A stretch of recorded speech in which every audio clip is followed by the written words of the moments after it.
back to the normal way of streaming, not the conference version that we did Yeah. last time. And it still asks me if I want to record audio, like as if it was an option. Like, yes, I'd like to you to record audio so I can. Hey, oh, dang, we're already on live. Oh, Okay, shit. Dang we're it. we're live. I, Well, I even hello I even there. cussed within the first minute. We're back. Take that monetization. Yes, yes. Now, did We it don't take care. you like 10 times longer to get set up? I was More like, set, more wait a minute. steps, more Where did different. I Yeah. where did I put my mics? Where's my No, no, headset? no. My PC How do I decided to do this? forget my entire setup. No, no, totally. Like it was there, it was used, right? But my PC was like, "Hey, I don't know what audio source you want to use. I don't know where you want to listen to the audio from, and then God help us if we know what video camera you want to use." It went back to the Motorola Ready for as the camera choice because it thought Oh, Motorola Ready nice. for, and I was like, "Great!" But I forgot my Motorola, and then because we did that one That's all time when right. was I at Disneyland? Yeah, I know. It was in the summer. I had the Edge 2022, and we used it as a webcam. So that's why I installed the software and I got it set up as a camera. But yeah, no. So yeah, we're good. We're totally borking 2022 at the almost the last 2 days of the year. Yeah, we're you know what? I feel that's appropriate. We are leaving off Yeah. 2022 exactly how this whole year kind of melted down for everybody. Yeah. A Yeah, yeah, yeah. calamity of epic proportions. Welcome to our podcast, The Best of Our Week. Yeah, it is. Well, actually, no, the best of our year, best of our week this year. This is actually a little bit of a different show. Um, Juan and I were kind of brainstorming last night, like how do we kind of, you know, cap or basically, crown this year of podcasts. We're almost at 100. We're at episode 99. So next week's episode will crown us into 100, and we can continue hopefully with 2023. Got to get Yeah. used to saying this. Kind of the way it is. Um, so, as you guys probably saw, I want to say first, hi, good morning to everybody hanging out with us. I see Scoop is in the chat, El Josa, ER. I see the Tech Boy is in there as well. And I see Carl as well hanging with us on this beautiful Friday morning, a little bit cold and damp here in Southern California because, Yep. we get weather. If it's not sunny, it's Occasionally, misty. we Well, I we mean, get it's a misty. couple days of weather every Hmm. year. Yeah. And this is usually it. Looks like it's going to be at least well. So okay, for me, for here at least, I'm more inland. It's overcast, rain, overcast, rain for the next week or so. So it's continuous, on and off, kind of just gloomy all the time. Um, but it's not that bad. It's not that bad. We took a break last week. We had an opportunity to spend some time with family, kick back, relax, eat too much food, all the good stuff that you could have. Way too You much could have food. Yeah. way too much food. I made my pecan bars and I made an extra batch because I had more requests from family Had now. to. I was Yeah. like, it was a lot. I mean, it was good. It was really good. But yes. Um, okay, Let's so I mean, we're going to talk about some stuff like yeah, yeah. our normal patter is, hey, we review tech and gadgets and things like that, and we're We going to yeah talk we about a we do little that bit of once in that a too. while. But this week especially, we definitely want to jump into a bit more Q&A and kind of year end, the feels that we had in 2022, and kind of lead that sort of a discussion. And right off the bat, we've got ER1980 asking, what IEM and headphones are you both wearing? And so TK, I believe, is back on his Bear Dynamics DT770 Pros. Yes, yes. And That's are you on the 250 ohm? Is that Yeah, the yeah. It's the one I wanted to go with. I figured might as well go for the higher impedance, just because in case if I do have something that's able to drive it, let's say the V60, the Xperia One Mark IV, that we should probably check on because I think we may have a surprise. Oh, We okay, yes, we should do that. I I think we have already it. did mine. See you. It Yeah. came in last week, and they're like, "Oh yeah, I should just run this update." I am not wearing IEMs. I have been off and on just savaged by ear infections this whole year. Oh, I Like absolutely. I'd Yeah, do yeah. like 2 earbud reviews, and then I'd be out for a week. And so a while back, so before Christmas, I posted a photo of me going to urgent care where they were just mainlining hydrogen peroxide into my ears to try and flush out some of the gunk because everything was just so swollen. The earwax was getting trapped and impacted. So I'm still a little sensitive, Mm-hmm. and I'm on aftershocks right now. These are the aftershocks open com that I'm using to hear TK. just so I don't have to shove anything in my ears right now. Believe it or not, it's the end of 2022, and I still have yet to review a single pair of bone conduction earbuds or headphones. To this day, I've only borrowed yours, but Yeah. have never, I've never had an opportunity I to check seriously, one. again, spending some time with the aftershocks, even if it's not for a review, as soon as I'm kind of feeling a bit more up to speed and I can kind of go back more reasonably to some of my favorite earbuds, you should definitely take the OpenCom for a spin. The new driver pads Hmm. have improved quite a bit. I think since the last time, I think I gave you one of the Air I think it was yeah, aftershocks but it was pair of actually still headsets. very very nice. I mean, from Oh, they're for really good. Yeah. yeah, for always on, never having to worry about anything, and then always being aware, like an open experience, kind of, it was really really nice. It was surprising how well the design, the build, but also the quality of the audio. Like it was actually Yeah. seriously good audio. It's not just like early experiences of what I've seen in the past. I've had a couple of companies reach out to me regarding. I think Monster was one of them. I think Monster makes a version of them. The design was a little bit too. I'm not gonna say girly, but more just not my style. I guess that I would wear like kind of like I need. Long story short, I haven't had a chance to play with them. I've been Yeah, mostly Ricky's rocking saying you over need the to get year. on that. Ricky's saying you're failing at life and you should have at least 3 pairs of aftershocks. I believe that's not what he said. He said I love my open run pros from Shocks, but basically what he's saying It's pretty much yeah. is that you aren't doing it right and that he has the right example and that you should be you TK you should be more like Ricky. I mean, I think Yeah, we all have come to I got to hang out more with Ricky, and I'm hoping. I don't know, Ricky, if you're going to be going next week. I'd love to be. Hopefully, if you are, we'll hope to hopefully run into each other. How We're about gonna have a lot this? of Our people. New Year's resolution for 2023, we don't just hang out with West Coast content creators by going to trade shows not in California. Or get invited to events together at the same time. Right. Maybe it's okay if we just call up Ricky and say, Say, dude, "Let's let's go just make go. an in and out run and chat and it doesn't even Yeah. need to be for content." Maybe that's okay. Okay. You're absolutely right. Especially yeah. Oh, so Ricky's going to be there definitely for sure. Ron, hope you're doing well. Because you guys are Um. gonna have to make the taco run without me, unfortunately. Because Dude. I did do the thing that I said I have to be careful with every year. But a job came up, and it's one that will cover a respectable chunk of my mortgage, as opposed to being an expense for getting me out I to California, out to we're doing Nevada. this very So lean. Yeah. For us, we're trying to be very tight with expenses as well for the trip. Usually I try to do like a week long vacation with the family and we get to spend some yeah, time there. We do things.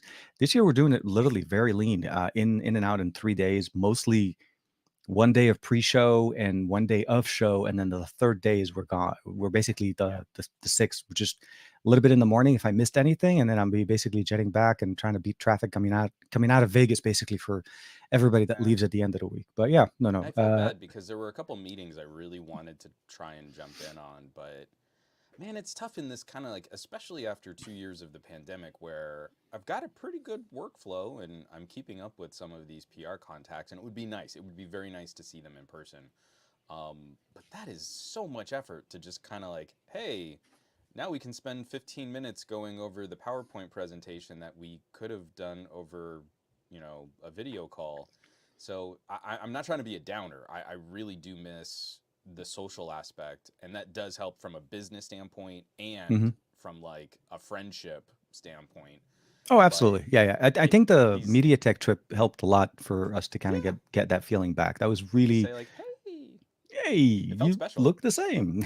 You look like the video. Oh, am No, I still low? People are saying I'm low. Hold on. I'm going to turn me up just a little bit and someone just let me know if I start like clipping. I was saying Um, it's low relative to mine, so I'm coming in hotter. Usually I have the opposite problem where I'm just blowing you out. All right. Oh, I juiced that up a little bit. Please let me know if okay. I'm starting to get like crispy or goofy. So we'll do that. Okay. Okay. Yeah.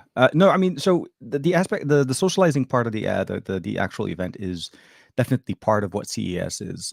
For me, CES is crazy time because we get invited to sometimes certain things that happen before the show starts. So those are the and that's typically when we get our hands on with some of the hardware that's going to be announced in like a day or so. So you're running, you're shooting, you're trying to produce content, and you try to push that out as much as fast as possible to be relevant, just to say relevant in the conversation. um, and then trying to build those relationships for for the rest of 2023 or the next following year and so on. Juan and I were talking. Hey, Barry's in the chat. Good morning, sir. Hope you're doing well. What's up, Barry? And I Greg see just Greg as popped well. in too. As well, yeah, yeah, yeah. I was talking to Juan earlier. Like, I'm trying to like I'll be very focused heavily on what was important for me, what I learned from 2022, and I started to understand like what I did, what was working, what wasn't working. I realized that honestly, CES is not as important as it used to be. And I know I have a lot of brands that I work with, and I kind of focus heavily, but those same brands go to MWC, and that's where the new stuff comes out. Like we saw that last year with I think OnePlus had the OnePlus 10 series at MWC. I got a chance to see all of the devices there before the officially launching. I know TCL had their new series, the 30 series last year that came out. They also had different variants that went to the European market. I missed that meeting because I was late getting in there. But long story short is I'm trying to figure out a way of how to get myself to MWC this year. Also realized that IFA was not as important as I thought it was going to be. IFA as an event is not very heavily focused on mobile, at least not what I do.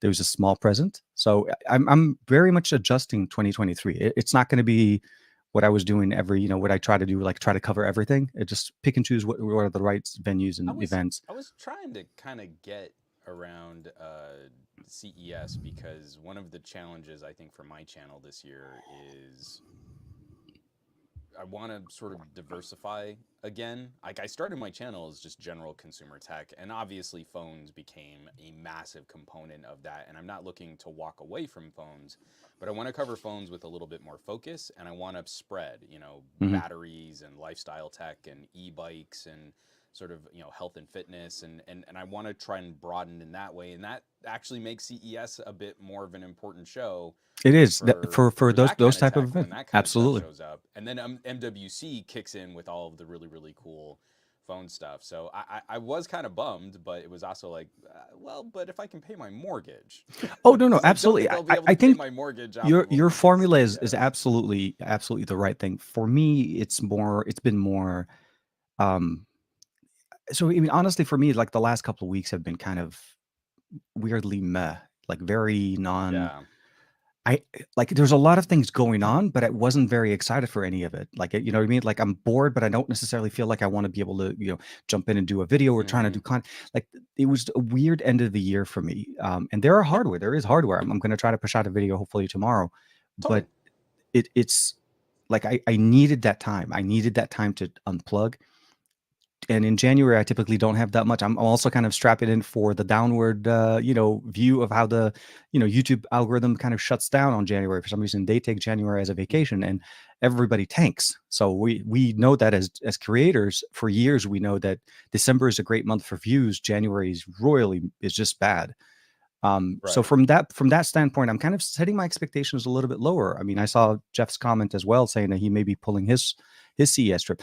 Realistically, Mm-hmm. yeah. I mean, there was rumors going on basically that the OnePlus 11 is going to be launching in China on the 4th or the 5th. So the launch event itself is not even going to have any relative information at Right. CES. So that's not going to happen. We know the full launch event is going to be in February. And then, Mm-hmm. like I said, those are the things I'm trying to figure out. Like, does it justify the expense? Right now, it's a barely making it kind of a thing for me. Because, like you said, Well, but yeah, yeah, and also I know. it's just I compounded by sound the like I'm a fact downer that today. I'm like sorry, guys. I no, it's the behind the scenes. You guys are getting some of our dirty laundry Yeah, here, but I we're probably would have friends. booked a flight with Southwest just to make the turnaround faster, and we all know how that turned out too. Yeah. So I'm really glad I didn't try and commit to any kind of travel. My parents got stranded here after Christmas because they had flights on Southwest. And the Yeah. last day that we were planning on, hey, we're gonna go to the Santa Barbara Zoo, we're gonna hang out, we're gonna do all this fun stuff, and they instead had to spend the entire day scrambling to get a rental car and then drive back from California to New Mexico, and it was just a Oh mess. wow. Yeah. So so that was not the happiest end to what was otherwise a really lovely holiday family holiday vacation. family Yeah, and trip. the southwest debacle is still going on. Actually, sadly, still going on, Hmm. and hopefully, Oh, people and still stranded. wow. Okay, now you're okay. So talk. Say something. And is this? People keep saying I'm low, so I'm just gonna keep turning myself up until Okay. something happens here. Yeah. Anyone? Now you're coming up very strong. Am I distorting or am I Yes, a loud? little bit. No, you're peaking. Definitely like Okay. How about now? for me it sounds good. But No, I no, no. Don't use like extra language. Peaking or loud. right now you're just right. Okay, so I'm gonna leave it right You're here. not yeah, you're Great. not loud, but We'll you're not we'll keep peaking. going on. You guys wanted Juan up louder. You're gonna get Juan up louder. Really, Oh, you have only yourselves to blame. okay, right now. Okay, everybody's stuck to right now. Barry, Jeff, Ricky, everybody's like, don't touch that dial. Because for that 1 second, you were like, we were like right around each other, like, and Just so you know, like in StreamYard right now, I'm at like 120, where usually I have to turn myself way under you to not blow yeah, out your side of the conversation. So anyway, no, okay, sorry. good. We're doing it live, folks. We're doing Best it really live, like podcasting. yeah, like from a podcasting standpoint, this is really bad for the audio feed. We do apologize.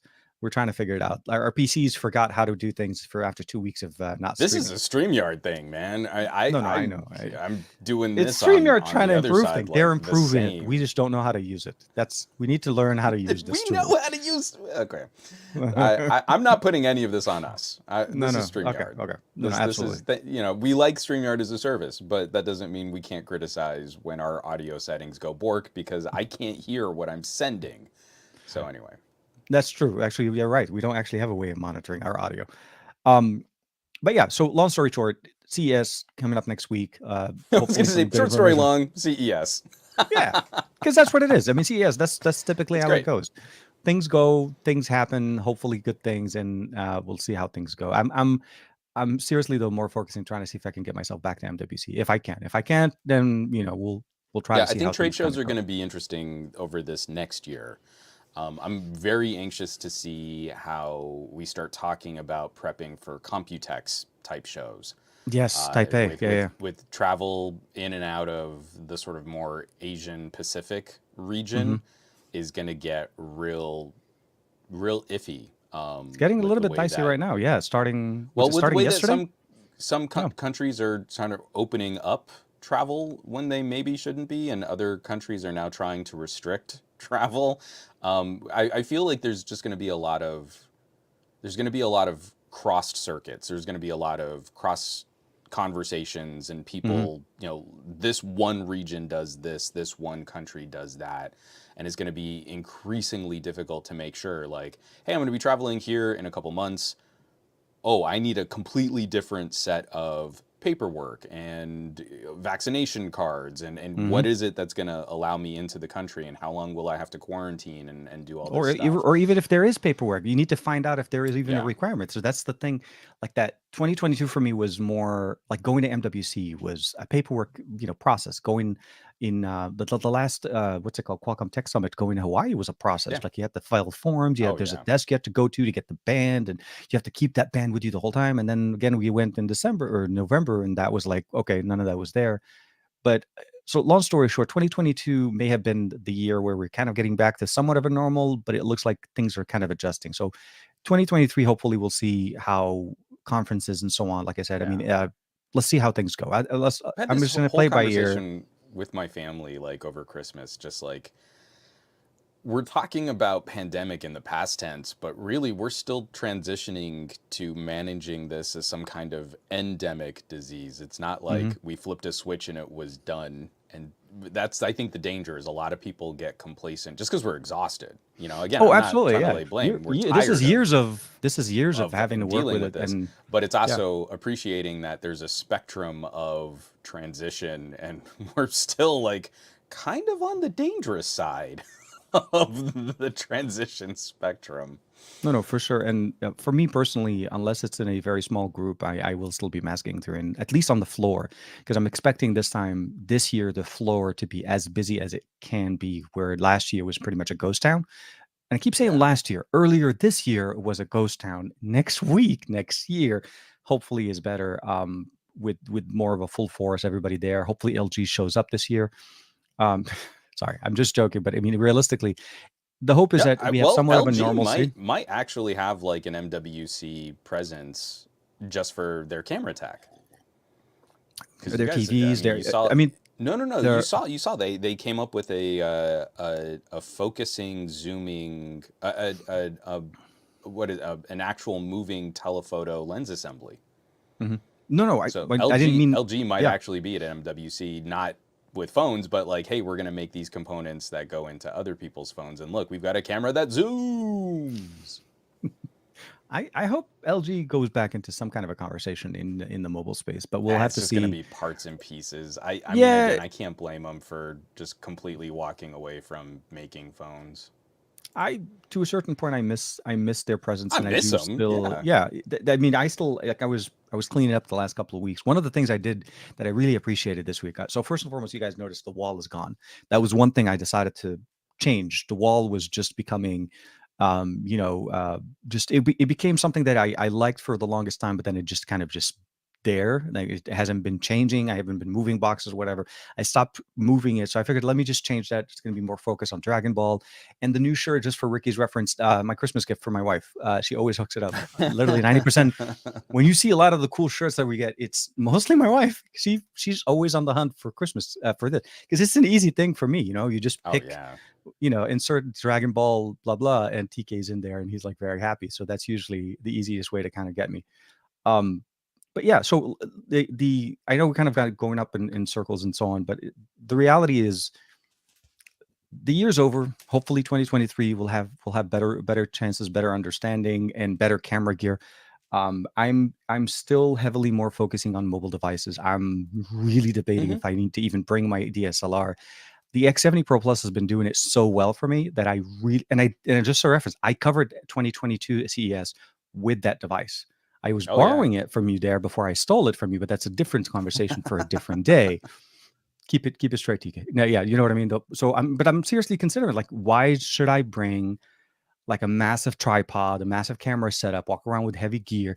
Plus, from what I'm seeing in the weather, it's going to be raining most of the time. So I'm going to Yeah. be in and out of hotels and casinos and whatever, depending where I'm going, and it's going to be So wet. this is It's going to be also that one. Yeah. the other concern too is like I don't think people always grok that like Vegas in the winter gets kind of cold and a little moist, which is a great recipe for packing people in from all over the world. Mm-hmm. And this isn't even about like COVID. It's just like I have never been Well, sicker with no, no, flus that's and what I'm. colds and other Immune things system is too. stressed. You're running around. It's cold, and then you get introducing kind of content, like any kind of bugs or whatever.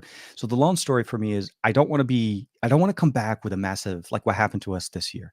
We came back. Both my wife and my son had COVID, so we were locked down for like a couple of weeks trying to get through it. It was Omicron's beginning phase, so I been very clear. I want to make sure we come back healthy. It's a quick in and out. And if it is a massive setting, like unless it's a small little where I'm in a hotel room and we're working on some hands-on whatever, you're probably going to see me wearing a mask. And I think that's mostly because I'd like to come back healthy. I'd like to not have to come back and be in bed for a week or two. I don't know, however long it Yeah, takes. So yeah, for me, it's more that. But I do hope everybody here, the best of the New Year's celebration. If you celebrate, obviously, and have fun, enjoy the next couple of days. We have a holiday, at least here for us in the U.S., on the second, and then the third is back to normal. Hopefully, we'll see yeah. how. Hopefully, See how we'll yeah. see.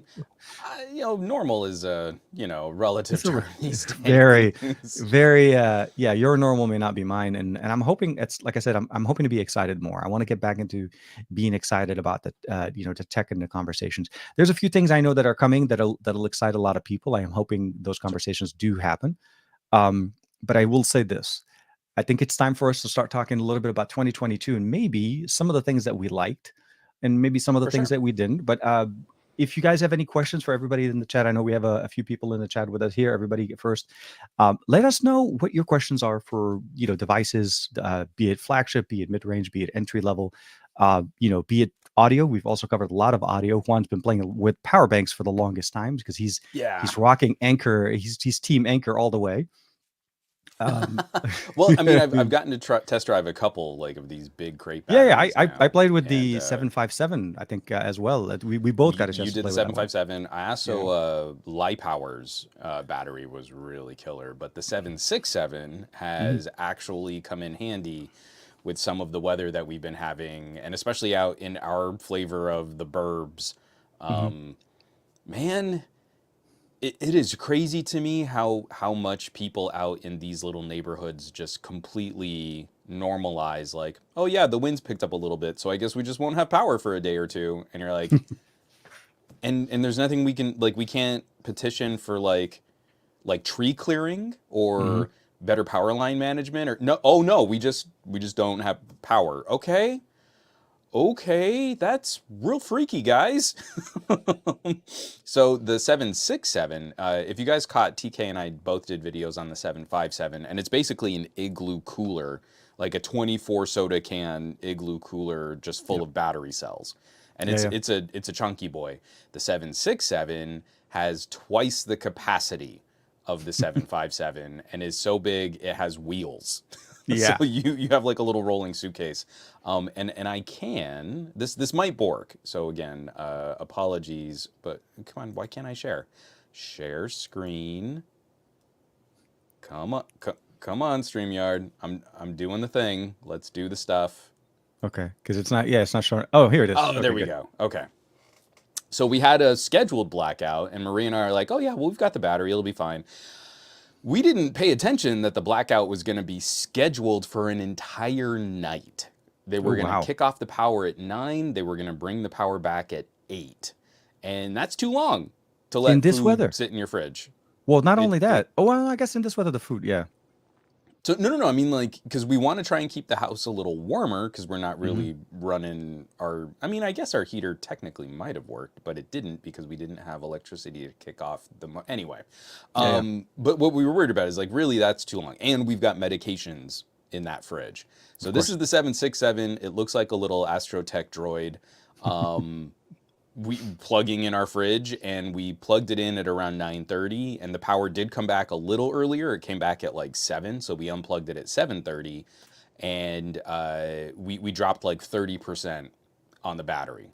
Nice. So Nice. this is the thing that like for our gross old power inefficient fridge, this little battery would have run it for we at least 30 hours of operation, because like here's with what when we unplugged it and we got the power turned back on, Wait, we is were that a down to 240 plug? 61%. No, that's an RV plug. I have no idea Oh, okay. what I thought it was what like a that. 240 output plug. I'm like, dude, I could charge my car. So I'm very impressed. Again, I understand some folks looking at the company as a whole because Yuffie kind of broke my heart. But Yeah. looking at the battery team, this has been a tremendous a tremendous addition to our sort of Oh, no, no, disaster prep. absolutely. I've used the 767, sorry, the 757 that we had for me came in a clutch because we were having some repairs done on the roof of my house, and the solar, Mm-hmm. well, we have solar now, but the they had to turn off the power to the panel to run wires. So for about 2 hours at the Mm-hmm. same time, the roofers needed hardware equipment, their chainsaws, their cutters, because you'd be able to cut tile and so on. So I used the 757, hooked it up on the side of them, and I gave them the power through there. And then the rest of the house was out for 2 hours. And that's to me is this is the type of solutions that you never have thought of, like, oh, well, why this makes sense. Power outages, roll out power outages, or needing hardware, that not allowing a project to kind of be backed up for 2 hours and them just sitting there. So yeah, no, getting, like I said, yeah, I'm very happy with the way Anker's been doing their batteries. I've been a fan of their batteries for years, and Yeah. I can't wait for them to get, since they seem to keep getting bigger and bigger in battery capacities. I can't wait for them to see, maybe if they get into the home battery system for like solar backup. Well, I think 767 is a step in that direction Yeah. because they also have Oh, additional this is one doing power. exercise. I like that. Yeah, keep Yeah, going. this actually was pretty difficult to hold. You're like, come on, like Like, what? like to try and hold it still, you Two. can see like my arms are twitching. Yeah. But the this one actually has a reverse port, Hmm. so I had to focus there, and now I kind of flop it back open again. The they have additional battery packs that plug into the 767 that Oh, okay. double its capacity. Expansion So ports. it's Nice. Yeah, yeah. Okay, I already get. twice the capacity of the 757, and then you can double it again with a modular battery system. So what you're saying there, I believe um, they're gonna bring some type of home Well, battery solution next. Zender, the other company I've been trying to work with, I saw them back at IFA. They're coming Yeah. up with their Superbase V, which is a similar Hmm. solution, rolling. But their modules stack up, and you can get up to Yep. like 10,000 kilowatts worth of power banks on top if you want to spend the money. So I It don't is think expandable. Anker can daisy chain. It's just one. But what you would do is you would plug one in. If you could have as many as you want, but you can only Yeah. plug one in at a time, as far as I know. Oh, So real either quick, way. Jeff is Yeah. just is saying like I need to go ahead and get one. Obviously, not everyone needs the run your fridge for 2 days straight battery that I was showing off there, but increasingly, especially with all of like the winter storms that people were facing throughout the Midwest, I had to sign up for a new credit union. It's a Hmm. whole long story that I'm not going to bore people with here in terms of like managing my finances. I'll save that for tax season. But I'm on the phone with this lovely woman from Michigan, and she's like, "Yeah, I guess we're just all gonna have to hunker down." And I'm in like this sort of eye of the storm kind of a thing where we're pretty much gonna be without power and it's gonna be freezing, and you just gonna have to deal. And I've got a little gas generator, and you're like, go to like a Costco or a Sam's Club or something. Not necessarily specifically this Anker, but any one of these big crate batteries comes in clutch. Because Hmm. I showed in one of those little video clips like my 1200-watt microwave pulls 2000 watts at launch. Yeah. So when you At the start beginning. the microwave, it's not drawing 1200 watts, it's drawing 1900 watts, Yeah. and then it settles into a cook cycle at around 1000 watts. That's beefy. So your individual appliances might draw huge amounts of power, but if you're in a power out situation and you're not trying to brew coffee for hours on end, one Hmm. of the sort of more portable, like lunchbox sized batteries can keep your phone and your laptop running for days of managed use. It Yeah. is such a peace of mind knowing you have some kind of power Hmm. accessibility when you can't rely on the grid. And I'm starting to like kind of get into more like prepper mentality. Like I need these solar panels, I need this, and I need that. I need a mini fridge, and we're gonna do all this stuff. Great, but literally just your basics for communication can be handled for a Hmm. very modest cost, much more reliably than if you have like a little pocketable battery pack. Exactly. Like, get yourself something just a little bit more dependable. You got to charge it up every other month. That's fine. And then when you need it, you've got a big brick of power that can at least keep you connected Yeah. in the event of an emergency. Absolutely. No, absolutely. And I think that's the biggest thing. Even with solar, I've learned the last couple of days have been a great learning experience.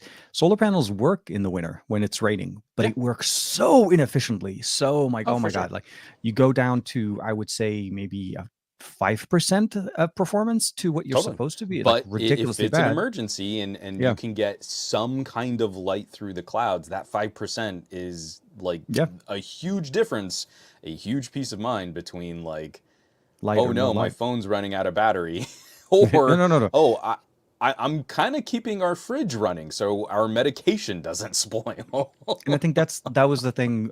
That was the setup that I decided to go with mine on the solar system that we did. We did something called a solar backup, where it's not batteries, Yeah. but essentially is if as long as there's light, 30% of the power produced by the panels, if the grid is down, will basically light up what we call an emergency load or basically a reserve load.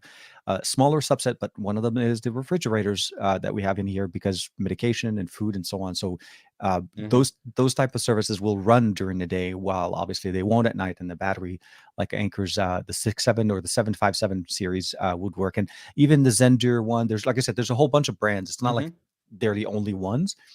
Yeah. And I've had a chance to see both. The one thing I will say before we kind of close up on that one, with the Zendeer system is it does daisy chain and they're stackable. So that was the good thing. And it still has the motorized wheels. So although you may have four expansion battery packs, they're not the full system. You can literally run four with the main unit to about 10,000 Yeah. kilowatts. And then they're providing a solution with like a sub panel. So if you don't want to do solar or Hmm. whatever, you could do that type of solution that solar does. But we'll have to see. I'm hoping 2023 brings in more affordable backup solutions, and that maybe solar, now that it's being more supported with the government, that we'll be able to For see sure. more affordable pricing on those as well. So yeah, for Yeah, sure. so Jaime is bringing up a great point about gas. When you don't know if you'll be out for days, you have to go gas. Luckily, the newer ones have eco modes. My generator will run my fridge and freezer for a full day on a gallon of gas. I feel we're getting to that crossover point on Hmm. batteries where the upfront costs are substantially higher than a gas generator, Hmm. but I don't have a good resource, which isn't like a couple miles, or, well, I guess one's a little closer, but getting gas for a generator is a bit more of a chore. The combo is you need to have some good solar panels and one of these crate batteries, and then you can easily run that indoors. It's a lot quieter, Hmm. especially in a neighborhood where the power's out. And if it's something really serious and you don't know how desperate people might be around you. I hate talking like this, but it's also like a personal safety thing for me. A generator is a sign that someone has resources that someone else might want, Hmm. as compared to like a crate battery that is discreet and indoors. We have a No, I'm fence with you. around our back patio, so I can throw up some solar panels and reasonably feel like people aren't always walking by and kind of peeking over our fence. So the gas generator is much more economical. Like, you can get in, you can get it, that's great. I'll never have to give a crate battery an oil change. I'll never have to like, maintenance it. All I have to Yeah, do yeah, is plug it in every other month just to yeah, top it yeah. off or make sure that Uh-huh. it's kind of trickle charged. And then with even my crappy, I have it's a Dokio, which is an unfortunately kind of apt name for how terrible this solar panel really is.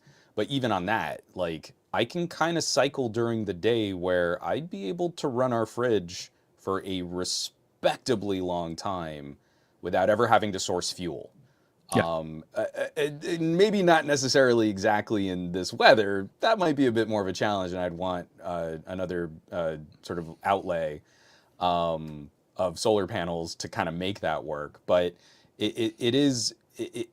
it's different flavors of the same conversation. What we Yeah. ultimately want are people to be prepared with the solution that best meets their needs. Exactly. I feel like a lot of people in my circles of family and friends have not gotten anything because of the drawbacks of gas power generators and because of the higher prices on crate batteries. Prices on crate batteries are falling pretty decently as the tech Hmm. becomes more accessible. Yeah, we're starting to see I think solid we've state kind batteries of as hit well, the or main, semi-solid state options as well in the for solutions. sure. So I think that's I the mean, exciting part. the Yeah. 767 is using like gallium nitride as Oh part of yeah. the charging tech, which also, again, it improves efficiency. It is an expensive technology and it's an Hmm. expensive battery, but it is one that would hopefully extend the life of the number of charge cycles you can put it through. Yeah. I don't know that gas powered generators are going to find that next tech edge that significantly improves their capabilities or dramatically drops their price. So if you buy in on a crate battery right now, you have to know in 2 years they're gonna be cheaper for what you bought. Like, they're gonna be Yeah. more commonplace. The tech is gonna get more mainstreamed. But I still feel like this is the trade over where I can run a fridge really well with something that generates power in my home. Now I think we're at that tipping point where it really does make sense for people to kind of go out there and shop what their needs might be. So That's true. I feel like those combinations, people need to do the math. Right up front, it's really easy to point out the main drawback. You are going to spend a lot more upfront for similar power capacity over a gallon of gas, but Yeah. then you never need to buy a gallon of gas and you never need to maintenance beyond charging it. And I feel like that's an appropriate trade off over what is hopefully going to be a fallback solution for years. Like, Yeah. now that I've got this 767, I'm hoping it's just going to kick around our house for another 5, 6, Hmm. maybe 10 years, and I only need to kind of occasionally mess with it to make sure that we've got it sort of prepped if something happens. Yeah, and I for me, yeah, no, I'm with you, and I think that was the solution. That's why I'm really more focusing on that type of solution. The reason why I'm getting more excited about modularity when it comes down to these batteries is that you are able to replace modules if partial system kind of fail, where as opposed to kind of going in with one massive battery pack that then you don't know where the problems are. One Yeah, pack goes down, you could replace it, and then you can kind of move into the that next one. that And needs to as sec- be. I think that needs to be one of the next sort of right to repair issues, yeah, because one of my concerns on a crate battery are how few shops can do serious maintenance oh yeah, absolutely. to a big, I mean, because they're EV grade battery cells in a Hmm. ruggedized frame. And I really want to look up like who can appropriately crack that open and replace cells 5 years from now. And I We think need that's the biggest electricians thing. that now Yeah. operate like auto repair shop guys. That's like the next, because not just for these, but for all of the things that depend on this type of battery technology, from phones to computers to emergency power supplies to cars. That's Hmm. going to be a major maintenance issue over the coming decade. It's going to be a major challenge. Yeah. So Well, it's tricky, and again, it's still not as mature as I think some people would like it to be. But I feel it's now matured to a point where the money makes sense if you look at that really long term kind of as a really long term kind of solution. yeah, and I think that's one of the biggest things I appreciate is what we have and what we're able to do, what we're capable. The solutions that we have now are definitely a lot better than they used to be, and they're becoming, as you said, more affordable. The question would be is, just know that going into it, and know that at some point, if you do need to replace, you'll definitely get a better deal. And I think at the end of the day, it should just be more beneficial for us. For the longest time for me going into the backup situation and using batteries for so many years, that was my biggest worry. I decided to go with a solar system without battery backup because I just felt like the technology is going to get cheaper. It is going to get better, and I don't need it right now. But I'm learning so much about the solar and configuration and what we can do, what are the possibilities, and I'm hoping I'll be able to figure out more with Zendir if I'm able to actually hook them up to the system. It'll be a good video, Yeah. just to showcase, third party other than the big name, Tesla, Enphase, Well, whatever, and I all of want those. to But yeah, say let me see if I can find it. There was a great video by, what is it, 8-bit guy? okay, Yeah, the 8-bit guy. I can't dig through all of his videos. His videos are awesome. I'll have to check But it he out. did one where he's got like a little sort of backyard studio. Like Hmm. he has kind of like a little backyard office, and that's where he works and also produces his YouTube videos. But he Huh, did a reminds whole me of thing Roger on Phone. like this is what it would take to throw some solar panels on that little office, that little backyard office, and have it power some type of larger backup battery, and how Yeah. much power and what kind of power cycling I would need just to run my office. And it's not like a solar install. It's like he really just went out and got off the shelf consumer portable solar batteries that like you would have, I mean, not batteries, solar panels you would have Hmm. used for like RV, like kind of Hmm. car camping kind of a thing. And he really did outfit his little office like, and I could run it for a day doing this, or if I do that, I can run it for 2 days. And the way that he actually broke down all the math was very insightful. I mean, his whole channel is great, but No, no, Epic that guy. one No, video I'll have to check it out. especially helped a lot to kind of like shortcut some of my education on solar panels, which this next year I really have to focus in on more. Like, what are some good solutions? What kind of power should you really expect? They're rated for this, but sunshine means that you'll get a fraction of that. Oh, It's a heady conversation. it's a very, and not only that, they don't, a lot of the information you find from solar companies are not very forthcoming on details. It's very generalized and top level, Mm-hmm. and typically skewed towards the positive. We're not real, not, they're not anchored in any kind of realistic expectations. And yeah, you do need to do your own homework. So it's a big expense, but it pays off. And for me, when we have sunny days, I'm very happy with the performance. And when we have gloomy days like today, I'm like, okay, Oh, we're this still is getting a something. I'm getting something. It does shave off like a little bit off the top, kind of like that type of Well, solution. we got a couple other questions here, and I want to kick over to I believe it's Kemi or Chemi. Shemi. That Shemi? Okay, yeah, you sorry. could go I, yeah. I, don't, I don't know. Shemi. What would be your best portable or small speaker today? Something Ooh. like the Anker Soundcore Motion Plus. So I I I, I I have got both. Yeah. the Anker. I have the Soundcore that actually has the driver issue. So when it gets too hot, the drivers expand. The Oh, driver okay. cones actually kind of push out, and it Hmm. causes some distortion. The But Soundcore one or that the would Anchor still one? be the Soundcore. Well, Oh, I okay. mean that is Anker Soundcore by Anker. Okay. But Oh that yeah, to me that's right. That's would right. They are be some. Yeah, I have both the large and the I, smaller version of those. I would probably say that that motion boom is probably my top pick. I stopped covering a lot of Bluetooth speakers because there was this kind of insane gap. Either they were terrible garbage that sound awful and no one should ever wait. They were basically e-waste, or Hmm. they were ridiculously expensive and they sounded pretty good. Yeah. The other speakers that I still use, they're not new, but I still like them. I have a pair of the One More Bluetooth speakers, but honestly, I Okay. don't even know if One More still sells them. Like they're a couple years old at this point, but if you got two of them, they did a really good job at kind of room filling, Yeah. small bedroom filling. But I would say my main go-to now when people say, "Hey, I want to try and get like a little portable, not little, I want to get a portable Bluetooth speaker." I tend to start the conversation at a Soundcore. Soundcore for me is also pretty solid, but I also like the LG X Boom series. That's a little bit smaller, Mm. still features a lot of good bass, more portable. And the one I think I got a chance to play with was also included RGB lighting, which is always nice, as You for need the partying and stuff. RGBs. They make You gotta your you music gotta sound party. 17% more gooder. Absolutely, just by turning on the lights. But yeah, no, between Soundcore, between LG, I think those are typically the ones I like. Wired solutions, I've been playing with the edifiers, the studio monitors.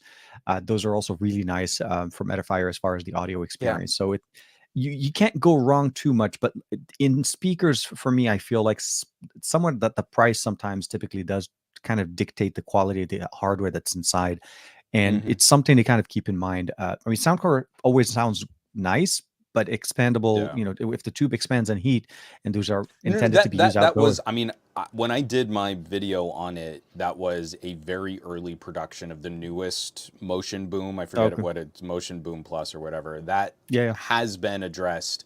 That Okay. shouldn't Good. be an issue in manufacturing from here on, unless you somehow manage to get like Early old stock that was old sitting stock on a somewhere. shelf.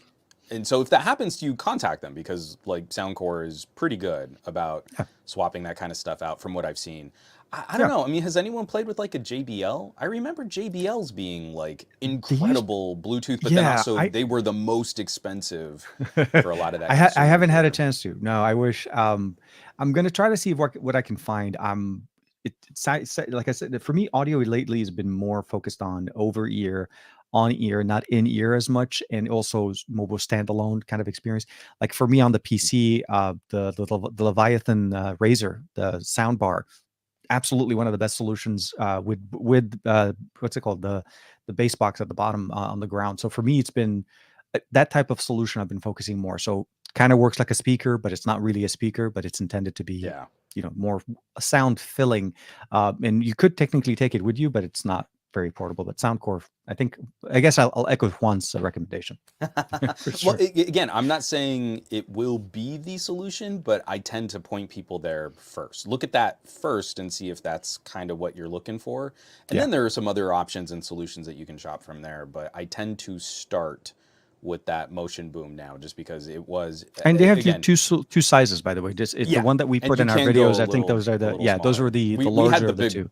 the big The big chunky guy. boys, and Yeah, there's yeah, a yeah. smaller chunky boy. Yeah, and that one, So which I did end up getting later, but yeah. So we have to highlight this next comment from Ricky. What was your favorite software of the year and why was it LumaFusion? I like the question and answer. I love that one. I think, I mean, honestly, I know Juan will be definitely jumping all over the fact that we have solutions that are not subscription based, but for me, Hmm. it's more about the excitement and the versatility of what we get with it. LumaFusion for me, now that I also own it both again. So I did buy it again on Yep. non Samsung store, which I made a mistake. I'm ready to buy it again if they'll bring it to Amazon. If they bring, well, no, actually, I'm with you. Yeah, if they do that, and maybe we can use it on I'll our. give them money all over again. But I like the solution of what it does and what it's representing. It still obviously needs some work, but its presence is exciting. Would you The get that solution last for me, update? Because it yeah, helped solve they like two fixed of it. Yeah, those really it gremlin-y was things that I had it was issues in with. Yeah. it was in the update notes, and I was like, yes, you're listening. Um, so for me, it's the ability of using it within Dex. It's the ability of using it on my Pixel, the ability of using it on so many different options, so many different devices. And also, if you kind of really want to nerd out, you can use them with like an Nreal or like some glasses, AR glasses on your phone to Mm-hmm. try to make it a little bit more of a personal experience if you're in a plane or something like that. I think that's the solutions that I really like about what LumaFusion brings in. I'm not saying that Power Director, I'm not saying that some of the other solutions that we have are not good. Oh, I I'm just saying it. feel well, that's why I'm leaving it there. I'm like teeing off to wait, hold on, teeing off to you, my friend. Um, it's more about the burn that I got from Power Director and why I stopped using it, where I had my lifetime subscription and then suddenly that became just nothing. Another So paid like subscription. another paid subscription, and you have to keep paying and paying and paying. I like using CapCut. CapCut is a good, on the go, but Mhm. it's weird enough on my Pixel 7 Pro, not on any other device I've installed CapCut, it has premium features, but all other devices don't have that. Like somehow they're Mhm. targeting Pixel devices and saying, hey, you have premium filters. So, long story, kind of extremely short. When we were when we were over at the MediaTek Tech Summit and so on, I was actually using LumaFusion. I logged in, I set it up, I logged in with Dex on my PC, and I launched LumaFusion on my PC using Dex on PC. That's the really nice things I get to get out of that, because you can't do that with other platforms. Very few devices allow you to do so. But like the Ready Yeah. for ecosystem, Dex allows you to do it really nicely because it formats to your display. So those are the things I was excited about LumaFusion. That's why I like it, and I feel like it's one of the Mhm. better solution or software options that came for creators and even for general users. It's not that expensive. Oh, Like for 20 sure. bucks. Yeah, 20 bucks is Well, reasonable. right So, now, $20 on sale, and you buy it once and you own it forever, and that has sort of held true. mhm. On my iPhone, when I was still cutting iPhone videos, I bought LumaFusion years ago, and I've never spent another nickel on it. And that to me is a very big deal in a world of services that use your bandwidth, your compute power, your local storage, trying to charge you a subscription to use your bandwidth, your compute power, and your local storage, which makes no sense to me. The And charge you every month for to it. obviously one of the most exciting things, like I even wrote an editorial on my website about why LumaFusion on Android was such a big deal. But I also want to throw out, Ricky's question was funny, but I want to throw out a serious answer too. This year, getting to the end of the year, is the Mhm. first year where we can take Windows 11, Windows on ARM more seriously. A lot So I don't more want to belabor seriously. that. Both TK and I have videos on the Surface Pro 9, Mhm. SQ3. I've got one more little wrap up video before I have to send my review unit back. I'm holding on to like the last possible minute because I've been loving this little tablet. But Yeah, I'm I gonna want to try to I bring it want to into my highlight yeah. one spoiler for my next video. You do the cost comparison between a Surface Pro 9 and an iPad Pro. In the iPad Pro, when you similarly configure, you add the same accessories, is going to be more expensive than the Surface Pro 9. The iPad Pro is more powerful. No one is going to question that. You have a better performance, a better performance per watt. The iPad Pro is a monster machine. But on my Surface Pro 9, I also have, so I can run Microsoft apps. So, Mhm. like literally Windows apps. I can also run a lot of x86 software reasonably well. Mhm. Obviously, you lose some performance. Like, I turn on Affinity and I can literally like go get a cup of water and come back before Affinity loads. But I can use Affinity to edit RAW files on the Surface Pro 9. Like it works. I can use GIMP. I can use all of these things. It runs Windows software surprisingly well. It's just a little pokey compared to Mhm. like a Core i7 laptop. Yeah. But I also have Android 13. Windows 11 and Windows on ARM has updated to Android 13 faster than any other tablet except for a Galaxy Tab, Mhm. the Tab S8. Literally, if you have Windows 11 and you're not using the Windows subsystem for ARM, like you're kind of missing out on all of those Android apps that would fill in the gaps on what doesn't run well with Windows on ARM. And Yeah. I just installed Ubuntu in the Linux subsystem. So now I can also run just through the Windows interface. Yeah, yeah. I can run almost any piece of Linux software that I would want to install on a portable slate computer solution. So in one device, I have the ability to sideload with an up-to-date Android. Like this is a secure, patched, current build of Android 13. I can also run Linux apps, I can run Windows apps, and I can run x86. I can play PC games natively.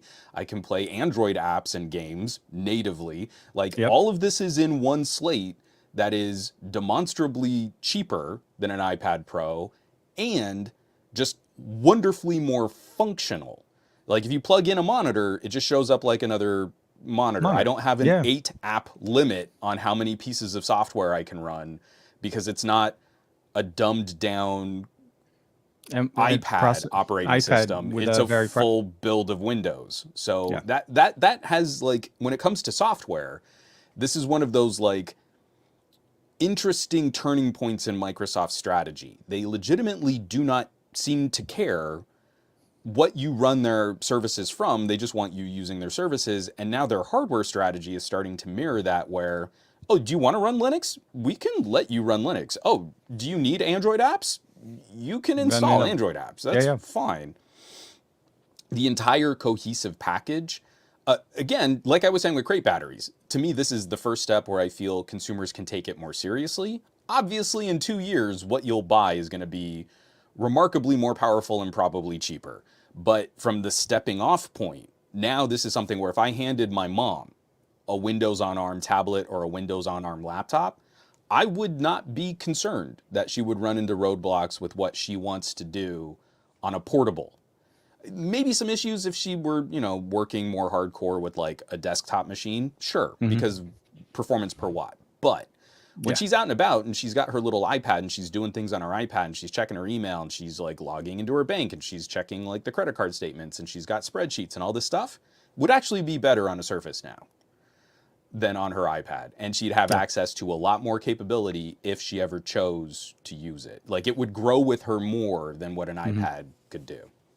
No, I think that's that's one of the things that I think a lot of people are not noticing, the reason why this is exciting, where we are now. Qualcomm even focused on that on stage. They talked about the presence, their move into Windows on ARM. Orion next year is going to be coming in, hopefully kind of revolutionizing that ecosystem. Where we were 3 years ago, or 2 to 3 years ago, when the Surface Pro X, I think the Surface X came out, which was their first 8CX series SoCs from Qualcomm. We're seeing a big shift now. We're starting to see more support, better ecosystem presence. But it just the way it was just done on the Pro 9 5G was just done so nicely. So the packaging, Windows 11 manages it much better than what we've seen in the past. And I think that's the biggest thing. It's seamless if you switch over to it from a regular Surface, and then a little bit not as fast, but again, the fact that it exists, the fact that it has the battery life that it has, always on connected 5G options as well, with T-Mobile eSIM or physical SIM cards in the back. Changing the expandable the storage on it, you can go upgrade your storage on your own. When was the last time you upgraded the storage in an iPad? Because it's a pin tool. It's a pin tool. Yeah. It's literally you poop. Remove, and then it's right there, and you take a little hex screw and you pop it out. You're okay. I guess I can throw in a terabyte. Exactly. See, that's the exciting part. Yeah. That to me is the sort of the big philosophical difference that I don't think a lot of people focus on. Instead, they're so up their own bottoms about, well, we did a Geekbench and the score is so much bigger, and you're like, yes, concede. Obviously, iPad Pro, bigger numbers, great. Yeah. 2 years from now, if you need to upgrade the storage, what do? You buy a new iPad. A new iPad Pro. 2 years from now, if I want to upgrade the storage on a Surface Pro 9, $100? Like $100 and maybe an hour of my time. And I think that's the big thing. That difference, I don't believe, gets highlighted enough in these kinds of conversations where we used to have these capabilities and take them for granted, and then we started gluing everything shut. You couldn't touch anything, and now we're coming back. And I really want people to get a sense of ecosystem does not need to mean radical consumer lock-in or anti-consumer lock-in, because I think Which is what we're Microsoft seeing. has a good ecosystem of products and services, and their big change over the last couple of years has been interoperability and adding other features from other platforms and making better services for other Mm-hmm. platforms. And that's a very different solution than if you go into Apple, I need to go all Apple or nothing. Like And if I want and this stuff also to expect that you're really going to just buy more work, Apple or nothing as time goes on. I, Yeah, I you're have to spend all my money on Apple stuff to make the Apple stuff work with Apple stuff.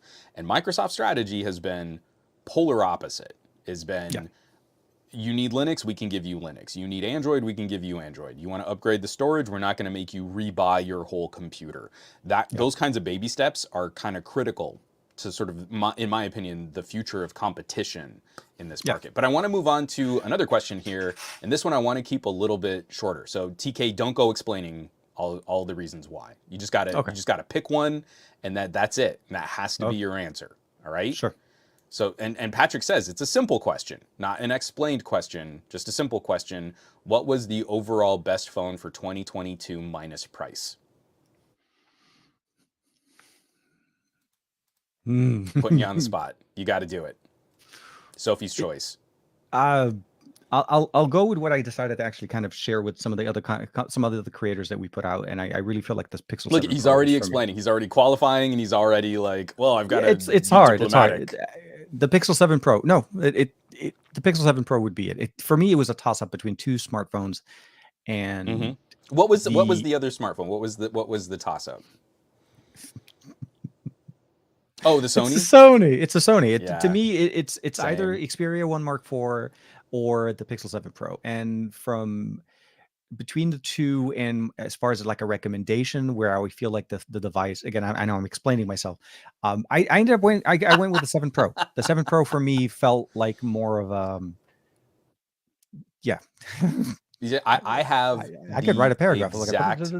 Oh no, we've made we've multiple had these videos about all these conversations. different Yeah. devices. No, I know. Um, but I have the same problem, but in a three-way tie. By a whisker, I'm going to say Xperia 1 Mark IV. Hmm. My other two, um, obviously the Pixel 7 Pro. I just feel like Pixel 7 Pro and Xperia 1 Mark IV are the two most important phones of 2022. Not the best, not the most popular, obviously not the Yep. most popular, Popular. but the Yeah. most important. And then my third place is just, it's the phone I can't use as a phone here in the States, but I use significantly more for the camera tech than any other device would be the Xiaomi. So my 12S Ultra, like all the footage that I was showing from the Anker, the 767, when I was just putting clips up, Yeah. everything I shot from the 767. Almost all my outdoor B-roll now comes from the Xiaomi. A lot of my indoor B-roll when I need a quick shot comes from my Xiaomi. Yep. If I could use it as just a phone here in the United States, it might keep my SIM card over anything else. But now, just the realities of working in the United States market, that honor belongs to the Xperia 1 Mark IV. Yeah, and for me, the X70 Pro Plus has been playing what the 12S Ultra has been Yeah, for for Juan. exactly. I It, just it if I wasn't a didn't have the recommendation in Xiaomi, it 2022. it Yeah, would have been the Vivo X80. Yeah, yeah, because the it's just Vivo X80 is so close.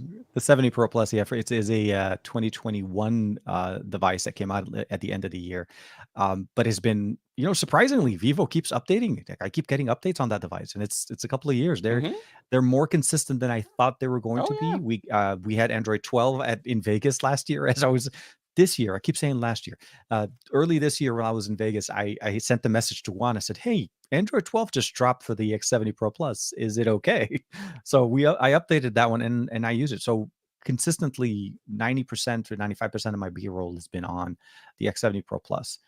And for Hmm. me, but when again for a device to carry SIM card and connectivity and bands and so on, I feel like the Pixel 7 Pro did cover the most for me and provided me the best experience. And I like what they've done. I mean, overall, performance and everything, and it's been a champ. Keeps getting better over time. We just got I just got Android 13 a week later because apparently because we didn't check last week. We didn't have a show, so I've been waiting to kind of check. And as I was talking to Juan, I'm like, dude, he's like, yeah, but I did it last week. But thank you very much. It's But good yeah, no, times.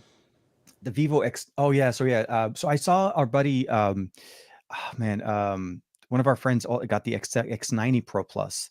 Um, Yeah, and Ben was rocking uh, it pretty oh yeah, hardcore, yeah, and yeah, I Ben, think Tech Tablets has it too. But yeah, I'm still very anxious to see sort of the longer term coverage from one Mr. Barry Johnson, yeah, yeah, yeah. who I feel like Barry and I both he would maybe say that I forced him to spend money on Vivo, but I kind of feel like we both naturally arrived at Vivo over this last year. Like I think he was more of like a Xiaomi guy before, and I was just getting up to speed on Xiaomi, Poco, and all of those various sub brands. But then Vivo came in with the X70 and just like Mhm. slapped me across the face. It was such a startling difference in smartphone camera tech, and the X80 Pro was again a step in that direction where it was just a monster performer. But I think, now playing with this new sensor, the X90 is going to be again like the Xiaomi 12s Ultra. The X90 is going to be an absolute Oh yeah, monster of a camera. it is, and I'm really I'm hoping I'll be able to get a chance to check it out. I know for sure CES does not have any presence for Vivo. Again, one of the reasons why I'm focusing more on MWC with mobile connectivity is this is where all the content, all the companies that I love working with, that I've worked with, that if they release all these exciting, really, really super amazing devices internationally or even in Asia primarily, they get to go. They get to go there and showcase their hardware, and we don't have access to that hardware in any kind of Yeah. venue here in the U.S. So, but yeah, I'm editing my coverage now. Barry Has Johnson, I am now I a am a Vivo Vivo guy. guy. Yeah, yeah, yeah. No, definitely. Vivo's coming out swinging. I mean, the fact that we're ending 2022 with phones that already have 8 Gen 2s and their next generation camera coprocessors The is V2. Yeah, such yeah. because this is usually where I point to Xiaomi. I feel like Xiaomi is usually the company that comes out swinging before Samsung can get their products out the door. hmm Vivo has been so aggressive from the X60 to the hmm X90.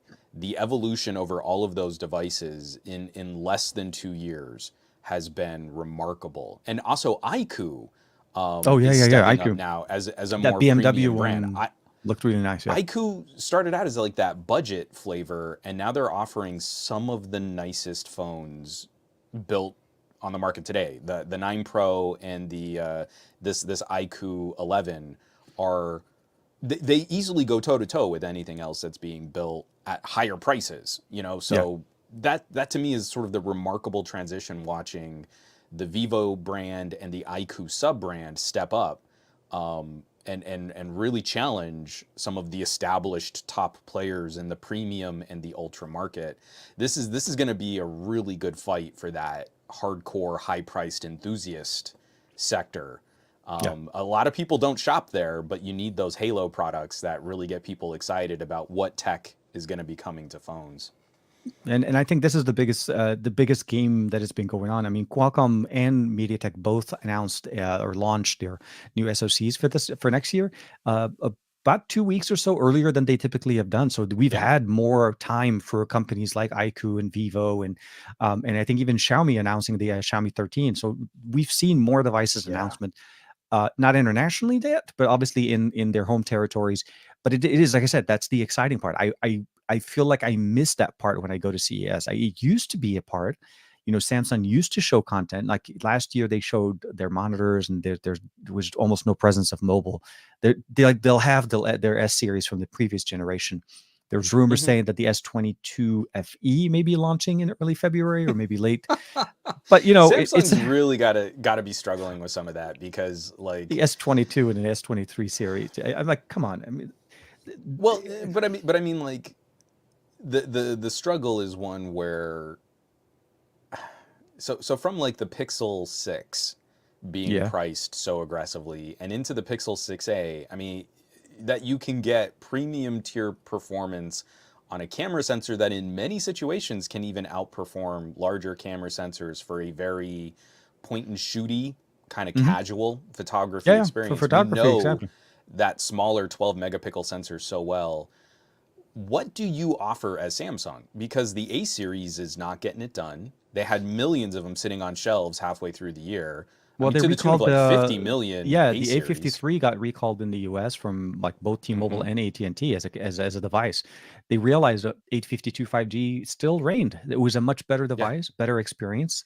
And this is Um, also where the BBK brands are, and actually the Xiaomi brands internationally too. I mean, I would say the 12T kind of fits into this category also. they did this, yeah. But the weak spot for Samsung and Apple is kind of in a $500 to $700 price window, where those two companies have the hardest time making a flavor of a nice phone that still reflects a lower price.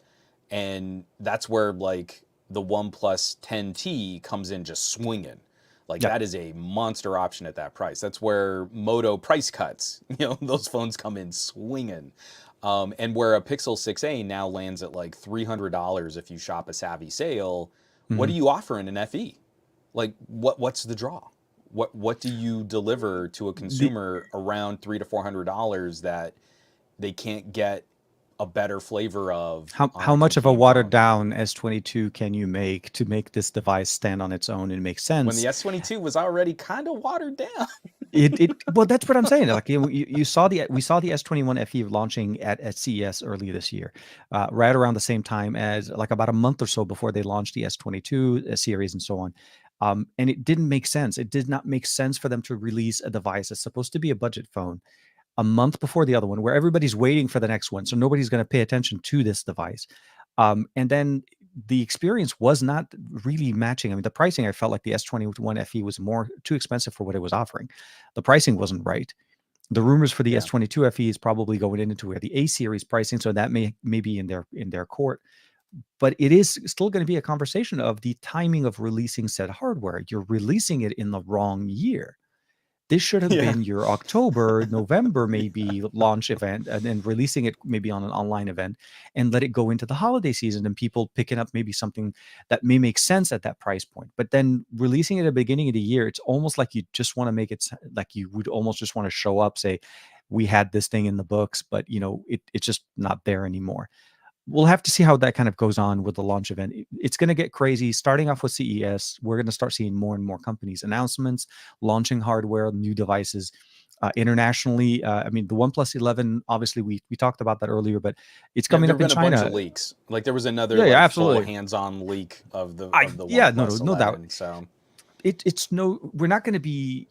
We're almost there. Let's just say that the 4th of January, 4th or 5th of January is where the launch event is in China. And the moment that happens, we know everything about this device. hmm International launch event will happen a month later. Obviously, there may be some changes there at that point, but the launch story is, devices are coming. We know Oppo's going to be releasing a flip phone. That's going to be their first flip phone hmm foldable that they had. The N2 has been amazing for me. I love it. I can't, I keep posting about it, putting it online. It's a hmm great phone. It's the form factor that I like, and the upgrades that I appreciate. The A Plus Gen 1, absolutely very good performer there. Um, but yeah, so exciting. We'll have to see how kind of next year kind of comes up with devices and hardware. But I also want to see how the Mara Silicon MY comes up, like the audio processing that Yeah. Oppo is trying to push out. We haven't seen hardware with it yet. They announced it. We know that they have the Mari Silicon X. It's also done really good, which is here. That was the nice thing is they actually focus on the cameras. They brought in the good camera sensors and the co-processor.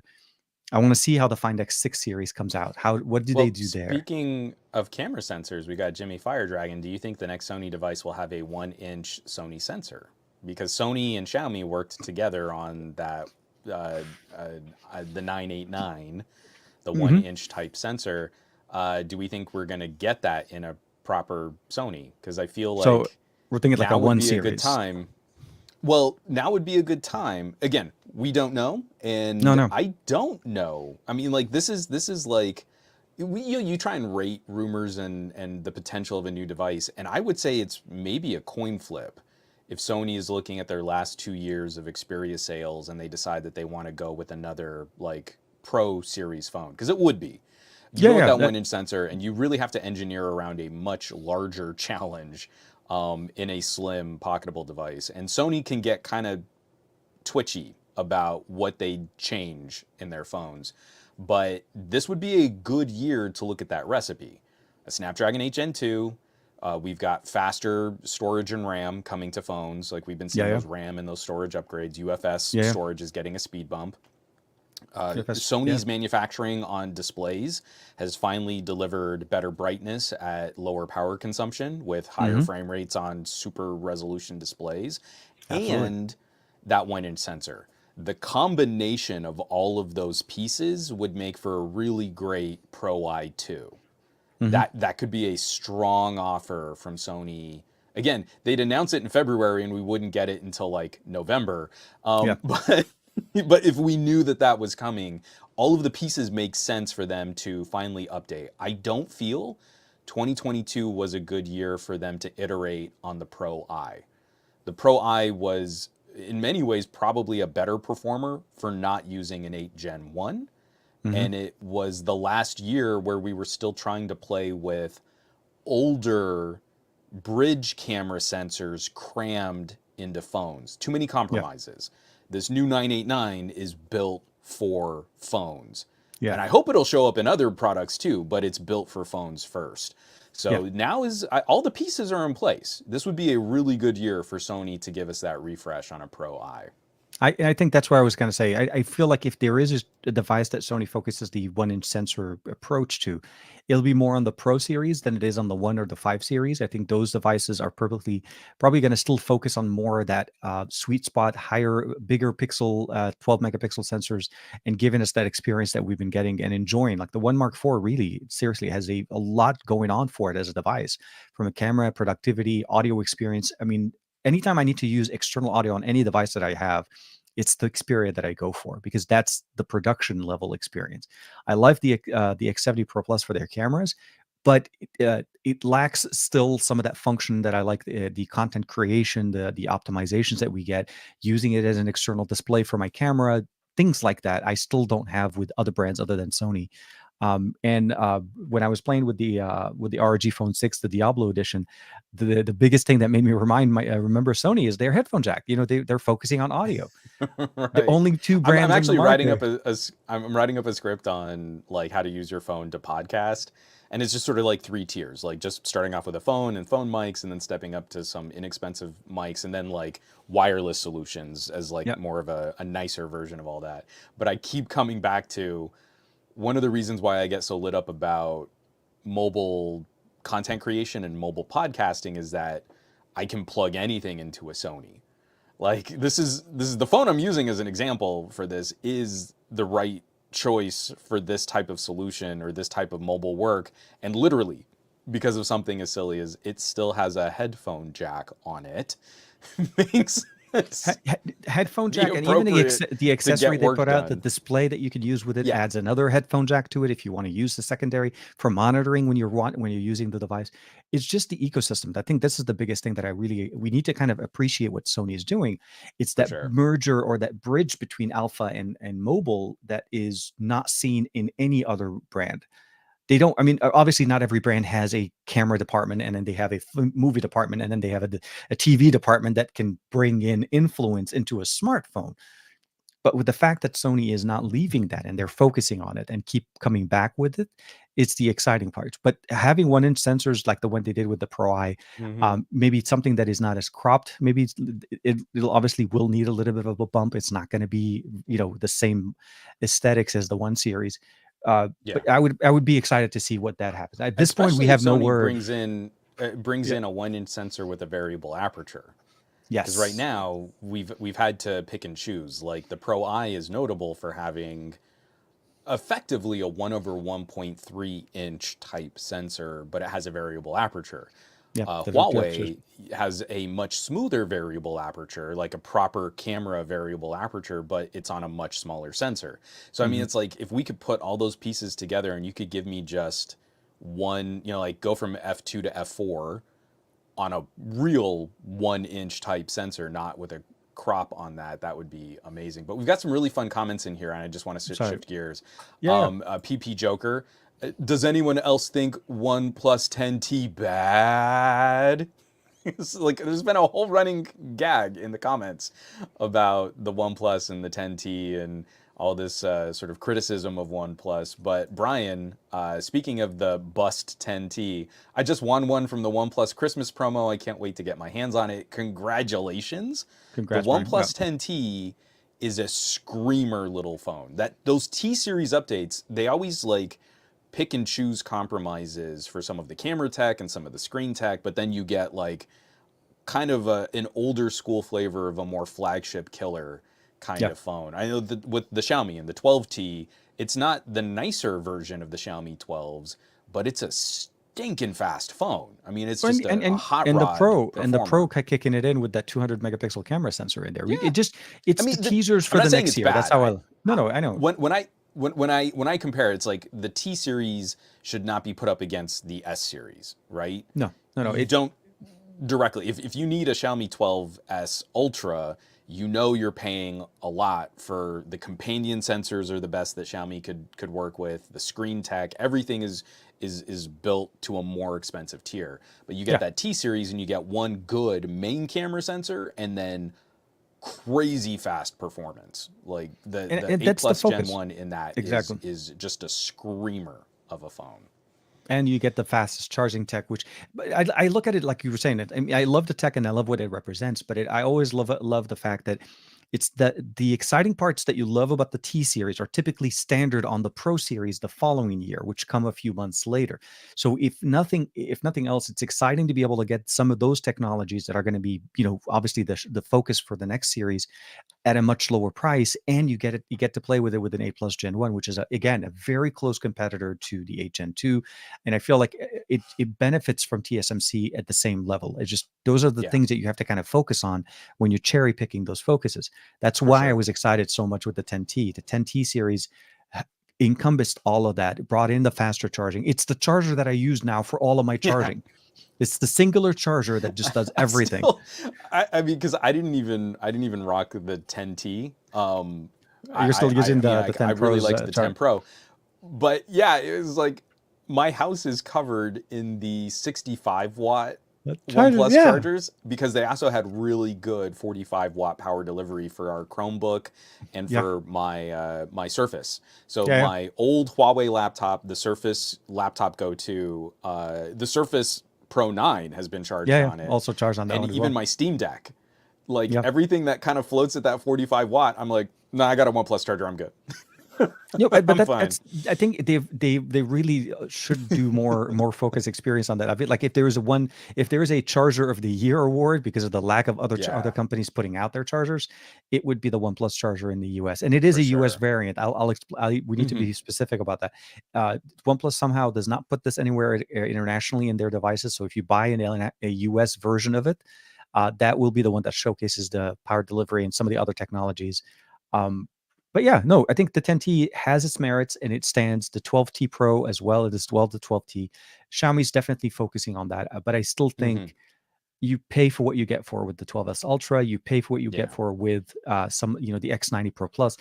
These devices are professional grade. I mean, are basically a Hmm. professional grade experience from these companies, and you need Yeah. to appreciate that level. You can't compare a T to the S22 Ultra. It just Right. doesn't. It's not in the same. It has benefits. It just doesn't really apples to apples kind of thing. You need to kind of keep in mind the expectations of what that device is supposed to do.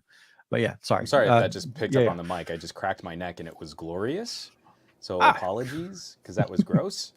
But I do want to get onto this next question here from Vazikos. I'm struggling sure. with the decision to get a full frame camera, but it is hard to justify if you're not a working professional. Will portrait sensors on phones get any bigger, or is physics just physics? So first of all, if you're doing full frame photography, like find some old used gear. Like an older and like go back to like a DSLR, like it's okay if you're not a working professional to kind of go back a couple generations because camera bodies aren't camera bodies aren't the big deciding factor in what type of photographer you want to be. It's going to be Hmm. getting into a system that has lenses, and then the lenses are really going to be where you spend your cash. That's where the money is going to start to evaporate. But like an older full frame DSLR is going to be a chunky boy, but you'll get the full frame sensor 35 millimeter experience, and then you can pick and choose a couple choice lenses to really kind of fulfill that. Yeah. When it comes to the physics of phone camera sensors, I I think what we're going to see is a move away from some of these phones that have dedicated sort of portrait, sort of 50 millimeter equivalent Hmm. sensors and lenses. I mean, like Vivo does really well with that, but like on the Vivo X80 Pro, that's a pretty small sensor. I believe it's a 1/2.5. It's not even a half-inch sensor. It's closer to like what a Pixel 6a's main camera sensor is. It's reasonable. Yeah. But if you do a 50% crop from a 1-inch type sensor, and you've got that pixel binning magic and the HDR, and you kind of crop it all down, the image clarity and quality that I get from the Xiaomi 12s Ultra on a 2 times zoom, so on a 50% crop, is better than most of those smaller 1/2.55 inch sensors. I've shared a bunch of macro photos. Like if you catch a few of my Flickr posts, or like even on Mastodon, I shared that butterfly picture. Hmm. That was all cropped to 50 millimeters in camera. Okay. So I do a 2 times zoom, and it's half the effective resolution of what that sensor can put out. But then a little pixel rebinning magic, and the image quality and clarity is way sharper. And I get all of the bokeh, and I get all of the advantages of the larger sensor, kind of helping at that closer focusing distance.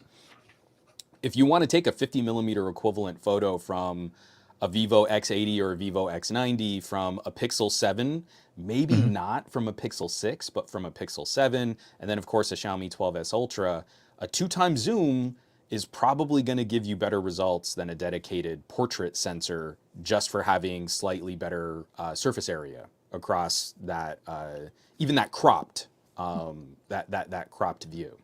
Hmm. So it's good. It's a good. You have options. I mean, it's not a. It depends on what you're trying to do.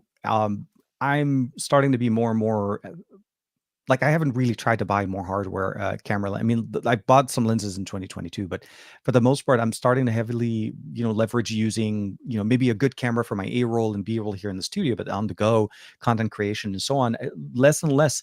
Um, when I was at the tech summit, I used my mobile device way more than I used my camera. I had less and less choices, and I'm seriously debating. I may not even bring it with me. I don't even think I need to bring a massive bag. I'm going to be lightning walking around super light, very easy. I'll bring a tripod just because I think I may still need stabilization level of basically being able to set Right. it since I don't have my I camera I've guy. spent so much money on like mounts and tripods, and again, I'm using them a lot.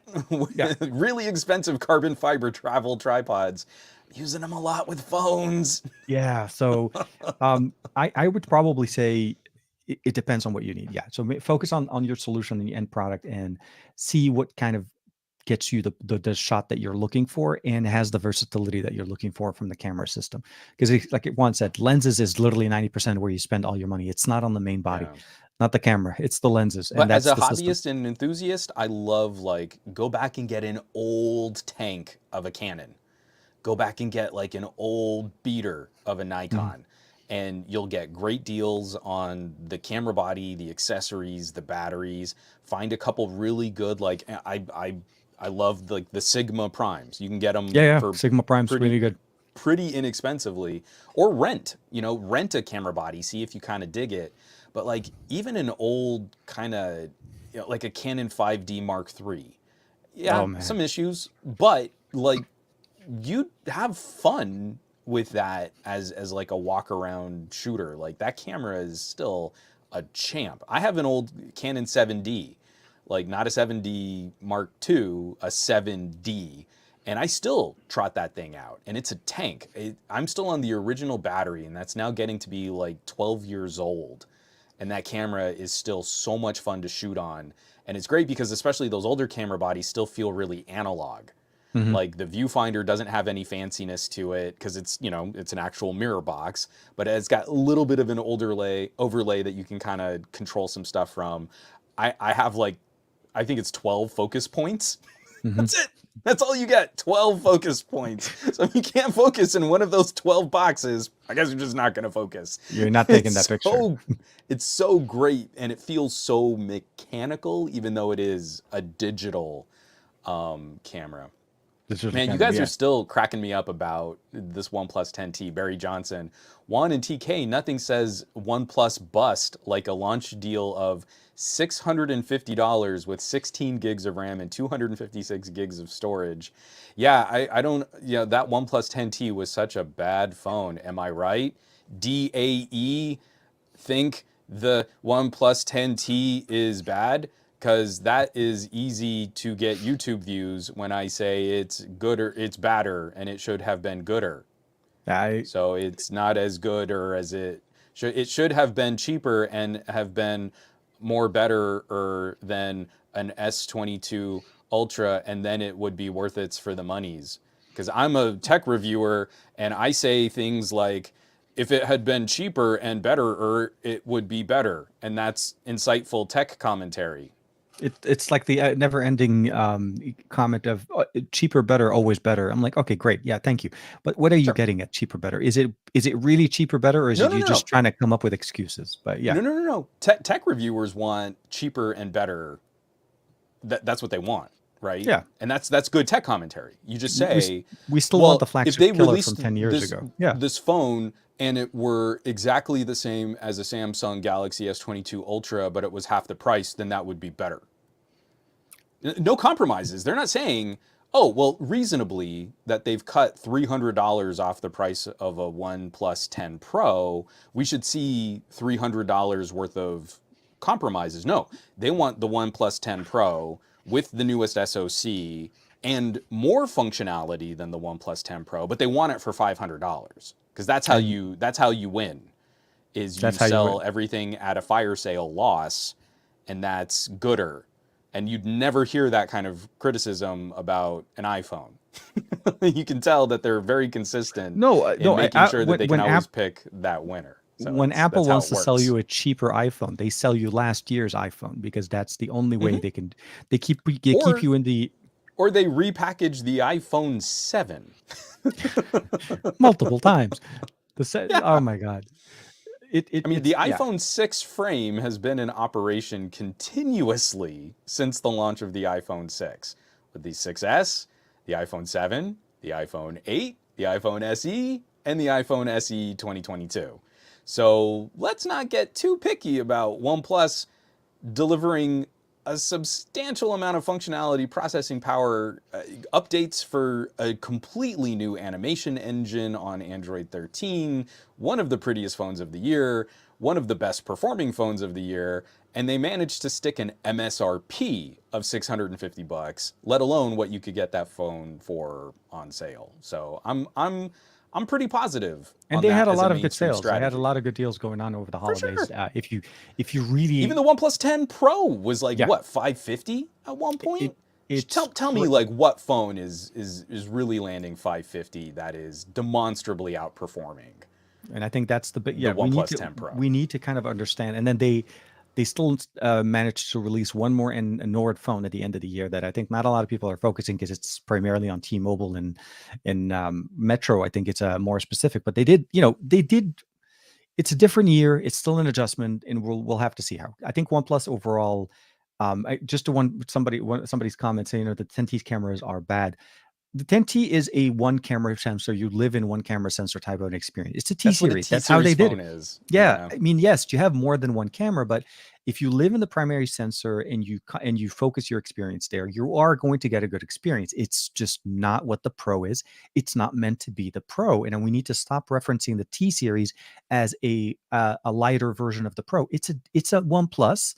It's as Juan was mentioning, they did a tailoring experience to be able to bring the price down, but they still brought in some exciting new features from next year, the better SoC, the charging technology, and the speed of the performance on the hardware.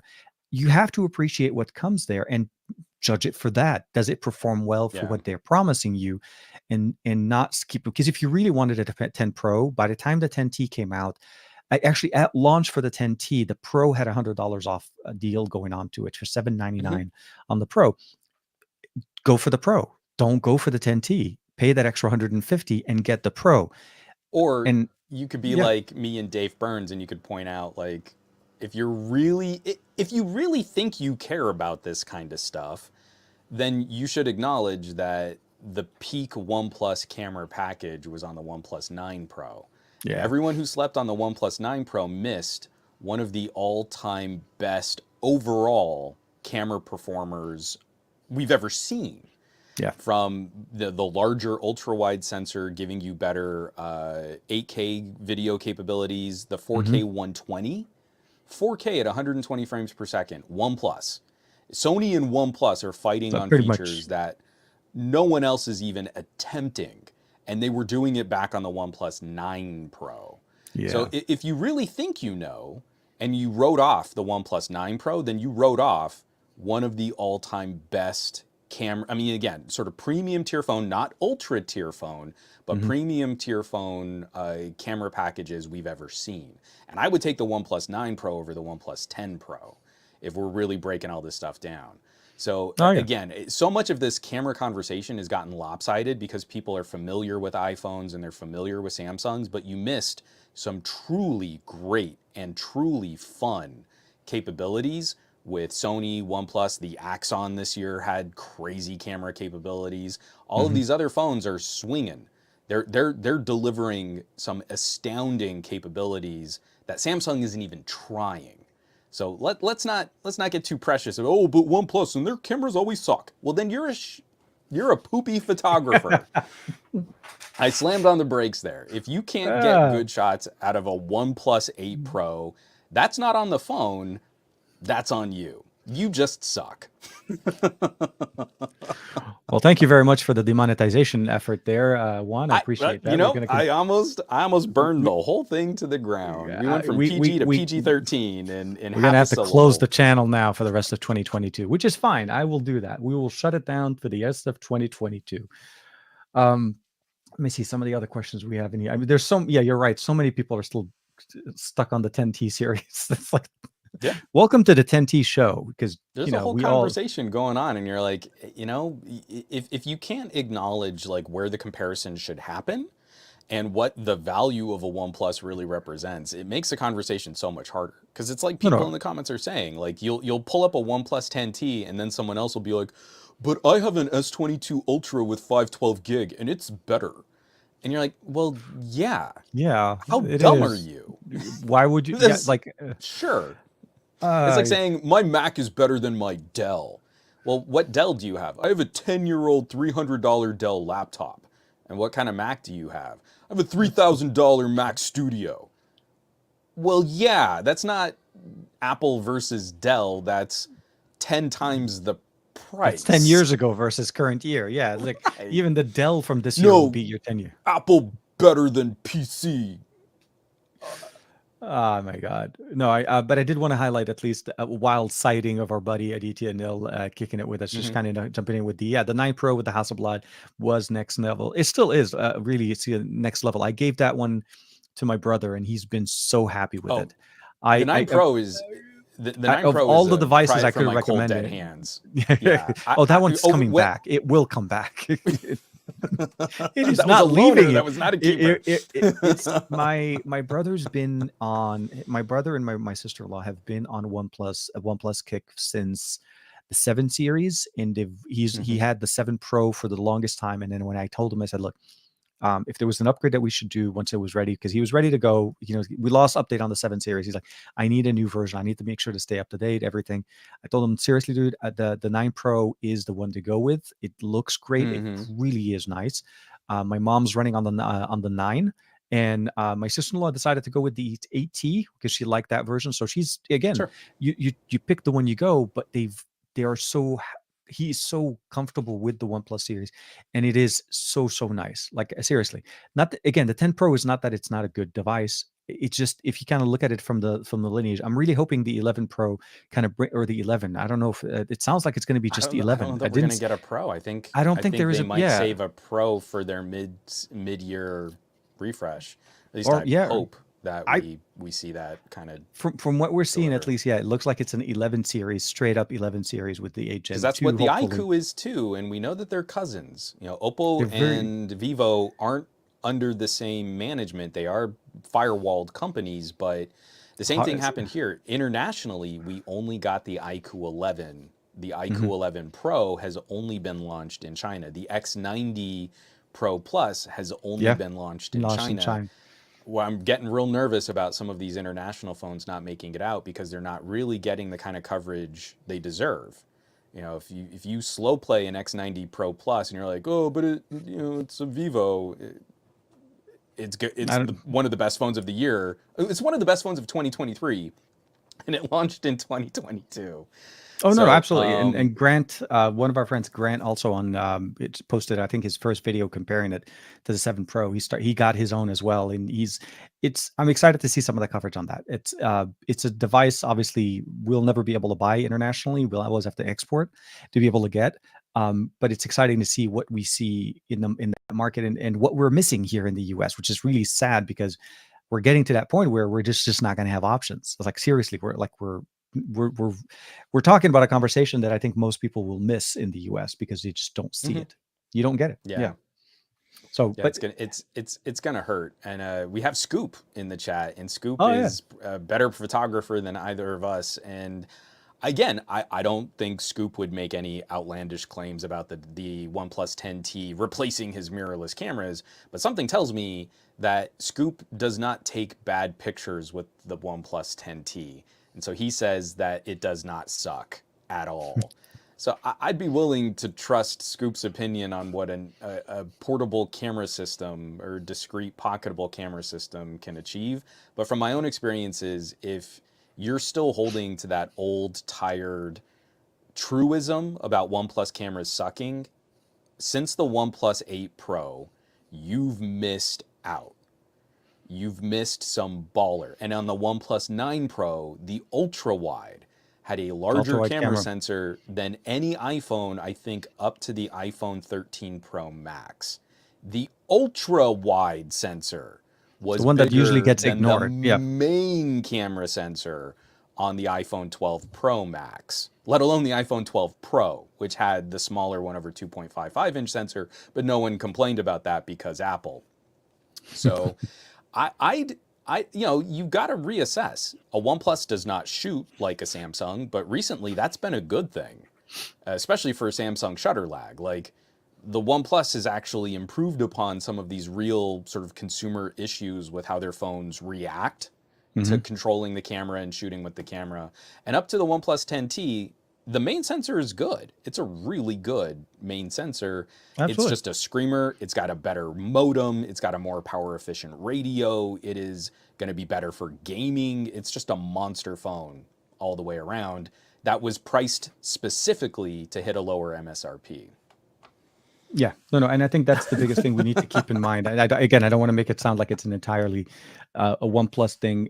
No, The 11 is I'm right just around going the off the corner. we said it was going to be a year in review with a Q and Review, A, and the comments are talking about OnePlus 10T. So I guess we're talking about because OnePlus nothing happened 10T. prior to that, and nothing happened after that. Because I love how the year like, no, I know, um, it is very much a the reality. I mean, yeah, there's always going to be commentary about, what OnePlus used to be, where OnePlus was, and where it started. And we all need to remember, OnePlus was a cyanogen phone at the beginning of its inception. I mean, it was Yeah, meant to be a modding, ROMing phone run and operated enthusiast phone. enthusiast, Yeah, and super enthusiast super by way niche. of XDA developers, not enthusiast Absolutely. by way of YouTube reviewers. Which is also kind of becoming a little bit harder and harder. XDA has evolved over the years of what XDA used to be.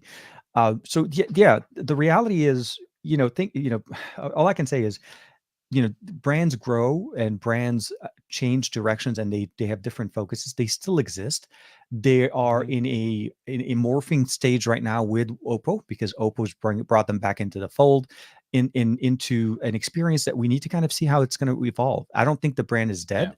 I think the brand is evolving. With the idea of the flagship killer, which was the OnePlus One and OnePlus Two, maybe, Yeah. we all want that device. We all would love to see that, but we also need to I would say up remember. to like the 3T. Up to the No, no, 3T, up to you could around the make a solid 3T, argument for flagship killer, and then after that, it once they got started to into the shift. 5, I think they tried to make it more of just a premium phone, not a flagship killing but phone. but I but I want to bring back a little bit of a memory, because I started looking at some of my content that I covered on all those older early generations. More and more people want things done for them and not to do things to their device. There's still a big core Mhm. experience where people like to ROM, change their devices, install custom kernels, and go through all of Sure. that, and finding developers to help. But we're seeing less and less people looking into that. The demand for ROMs and development has gone down. Developers are starting to try to work on their own channels. I saw one of our friends was posting about it earlier today. The reality at the end of the day, when we're looking at it, is this is the OnePlus we want. This is the OnePlus company that they've been slowly etching to get to. And we need to appreciate what they've accomplished and what they're trying to do to keep their brand alive and provide us that experience, and not harp on the fact that, they're not what they used to be 10 years ago. Well, if they were what they used to be 10 years ago, it'll be a small group of us that buy them and nobody would ever know them. And we would be in the same thing. It's like, but we had to mod the OnePlus One. We had to install Gcams. We had to do a whole bunch of different things to it to get it to run the way we wanted. We loved that the hardware was there, but the software wasn't. Now that they're matching, we're trying to kind of like, well, we want it back to where it used to be 10 years ago, and give me the 350 $350 phone that had a lot of compromises done to bring down the price, but gave you that SoC. That was what the OnePlus One was. Just remember, it grew. Sorry. I And also, I think this is going to be an interesting metric to compare against what Samsung might do. The OnePlus 11, I Yeah, believe, again, I'm basing this off of my experiences using the iQOO iQOO. 11. Yeah, yeah. What we saw from Samsung from the Galaxy S10 era to the S21 and S22 was how much can we pull out of a phone and still charge premium tier prices.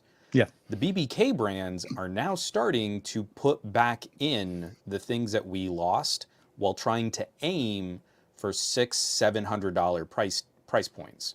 Yeah. So everyone complained when LG stepped down to a 1080p display on the LG V60, right? Oh, yeah, Oh, yeah, yeah. I well, remember LG that. is just making a mid-ranger now because they reduced the resolution of the screen. It's a mid-ranger. And then the next year, Samsung did that. They dropped down to 1080p panels, and everyone, all of those same tech reviewers were tripping over themselves to say, "Oh, but who really needs all that resolution?" Now it's fine if a $700, $800, $900 phone has a 1080p display. Yeah. The iQOO 11, and I believe we're going to see something similar with the OnePlus 11, have quad HD displays, 1440p displays running at over 120 hertz. This one's at a 144 hertz 144. Yeah. AMOLED, Mm-hmm. OLED. Actually, I don't know if it's an AMOLED. Anyway, It's probably. not Mm. important. But this is targeting a $600 to $700 price point.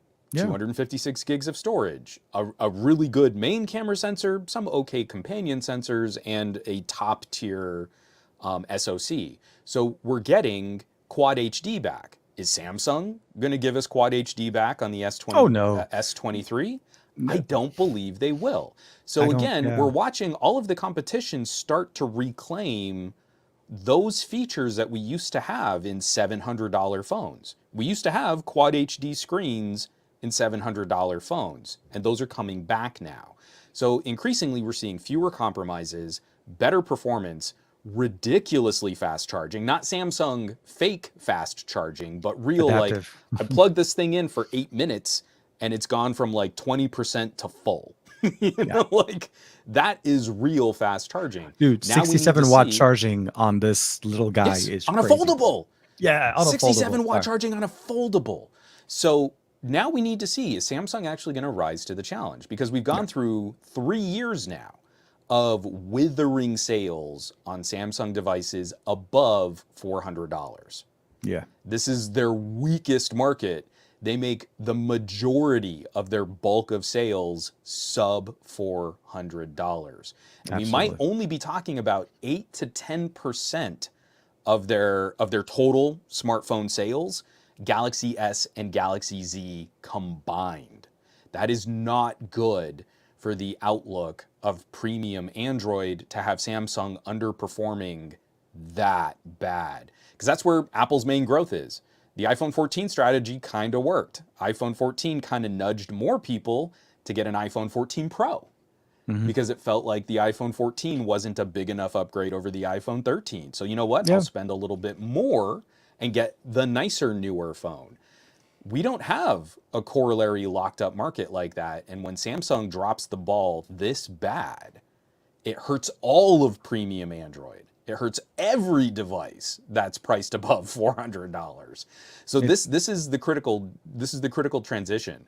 I'm mhm. looking at BBK with the Vivo and iQOO specifically. I think Xiaomi is going to be strong in this tier too, and I'm wondering if any of these devices, if any devices might come to the United States that bring back some of those consumer features that we used to talk about, that bring back higher resolution displays, that find better pricing on larger quantities of storage, because we're touting 4K video and 8K video and 50 megapixel cameras, but then we start you off with 128 gigs of storage and we don't give you a memory card slot. Yep. Consumers aren't going to play that. They're going to look at that and go, well, if I don't have these things that made Android different, I might as well just go and get an iPhone.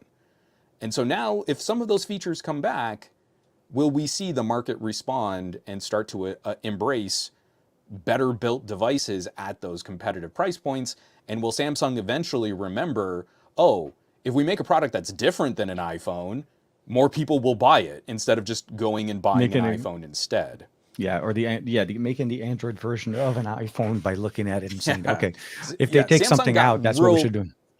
got real focused on being the Apple of Android, and It, it's that's it bad is for all of us. so sad. It is so, but um, like, I mean, seriously, the A series, the A53, a budget smartphone, no charger in the box. Like, why? Why would you? This would be the place to make people pay more money. Like, they're already trying to. This is your best seller. This is the one you should have been basically backing on and providing us a better experience. You compromised the performance. You gave us a less powerful device than the A52 5G, and then you took away features out of it, and then you discontinued it because you realized nobody wanted to buy it. It just, the reality is, consumers are aware. This is not the consumer that, is like, oh my God, shiny smartphone looks like a really good. No, people are looking now year over year Yeah. because they've gone through generational upgrades and they understand, oh, I value this feature over that. When they're looking into their next phone or next device, those are the things they're looking into. And if they see things like you said with the 14 and the 14 Pro, that is a strategy. And Samsung Yeah. tried that with the S22, but the S22 turned out to be And hot it garbage because, backfired to the point yeah, of class action tremendously. lawsuits. It's not as, yeah, absolutely. Like, what you are selling and what you are not telling people and bending Yeah. the truth is, anyways, the story is, I appreciate what the S22 Ultra is and what it does, but it is not a device for everybody, and it's not going to sell the same way, because I wouldn't recommend, $1,200-$1,300 phone for any of my family members, because none of them are using it for what I usually use it Yeah. for. So at the Yeah. end of the day, iQOO, the OnePlus, brand, because again, we don't have Oppo in the US. OnePlus is literally the Oppo presence. Internationally, Xiaomi devices, Xiaomi releases so many different variants to meet different Yeah. markets. It's so hard to keep up with. It's hard to keep up with, between Poco, between Xiaomi, between Realme, Redmi, the whole bunch of different series. But what I'm trying to explain, at least, Juan and I were talking about prior before the show started, is it's truly sad to see that both the international, so the Chinese and the international launch of the 11 series from OnePlus are nowhere to be done in the US. Historically, it's always been done triple locations: India, US, and UK. You all ran them at the same time. Nope. This time it's running Nope. straight into India for the launch of the 11. And Yep. it is, it's a sign. It's really a sign that we need to kind of understand. But I don't want to make it sound like it's again a OnePlus show, but understand the market, understand what you Yeah. want, and people are smarter. And I think, to your point, Juan, is if we are able to see more and better hardware provided on the Android side, people will appreciate and will still basically focus on upgrading and providing those experiences. The Pixel 5a 5G is an absolute amazing device. My son loves that device. The Hmm. device, the Red Magic 6 Pro, again, great gaming device. The ROG Phone 6, I was so surprised with all the improvements that they've done in there.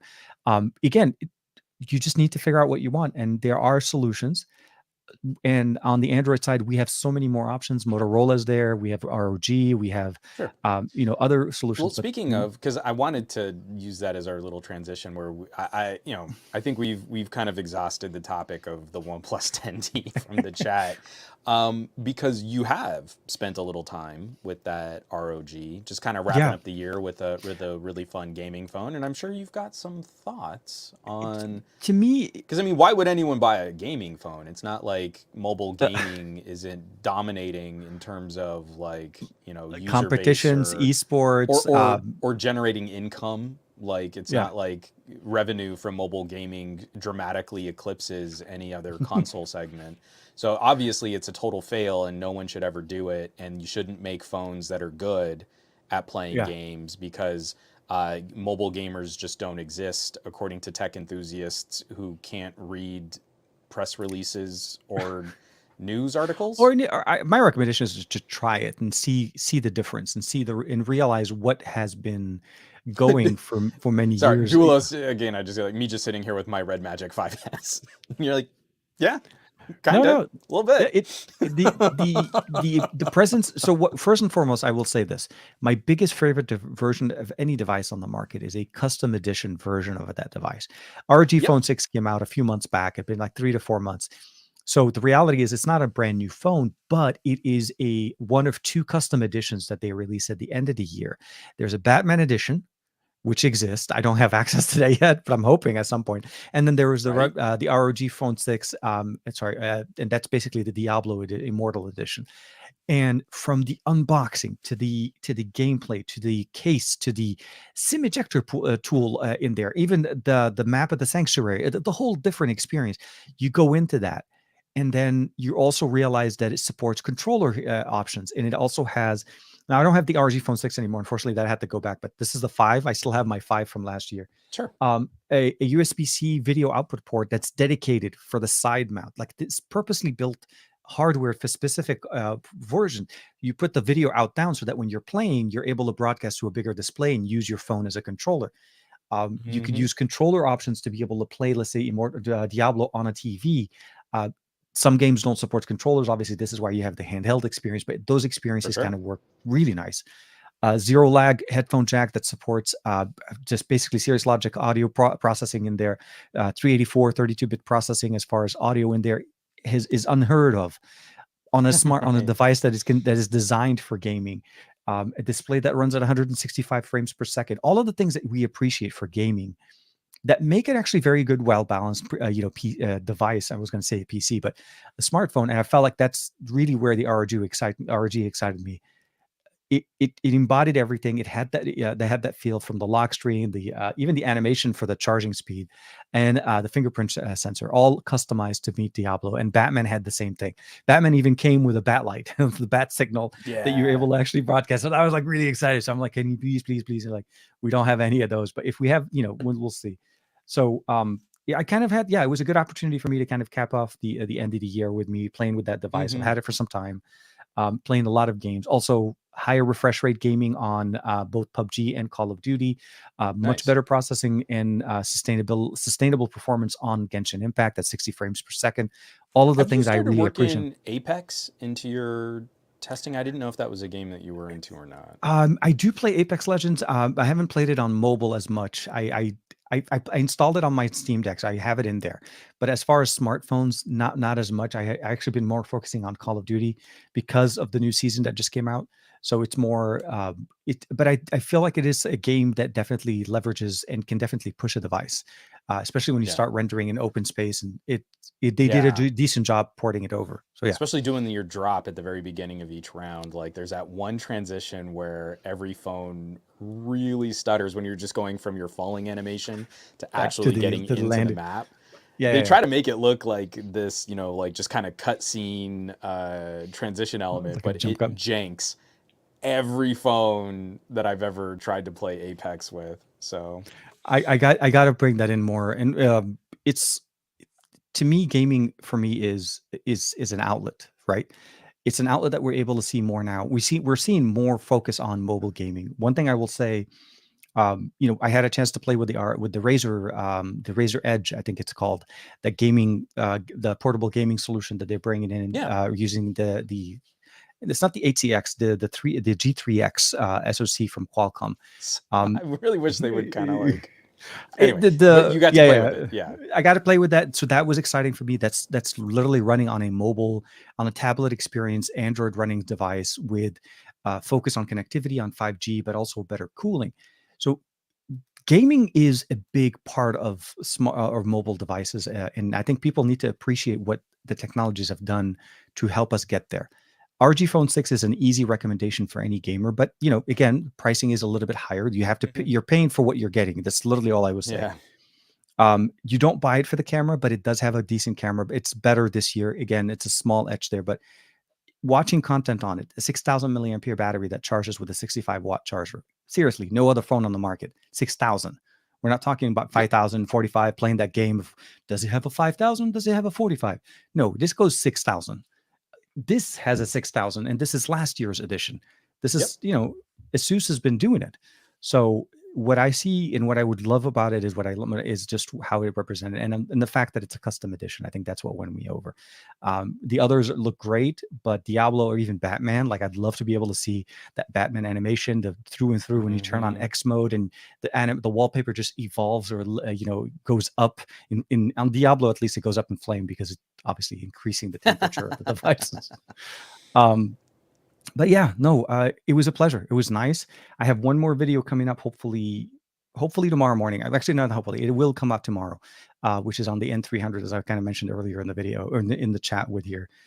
Just kind of talking a little bit about something like a Nord that maybe some people don't even know existed, because it was launched very specifically for a specific consumer base. And Norton keeps wanting to install updates. I don't know why you're trying to do that in the middle of my show. You got to get rid of Norton. It's like more trouble than it's worth.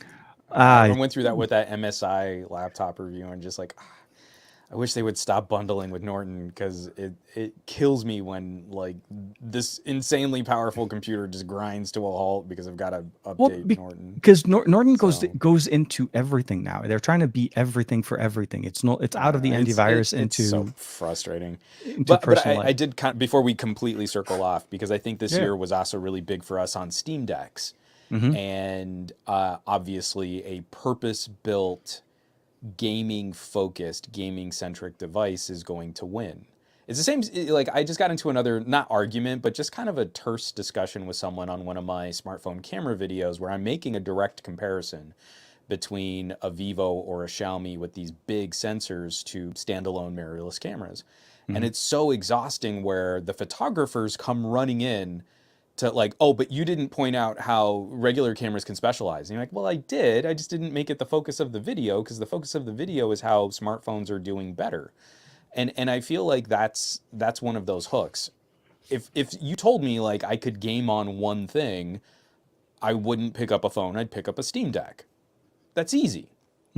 But where you can get some of these gaming phones, like the Asus is going to be sort of the crown jewel of the gaming phone community, but like a Red Magic, if you can deal with the lack of software support, is some of the best hardware that you can get. The Black Shark is often going to come in at an aggressive price to performance.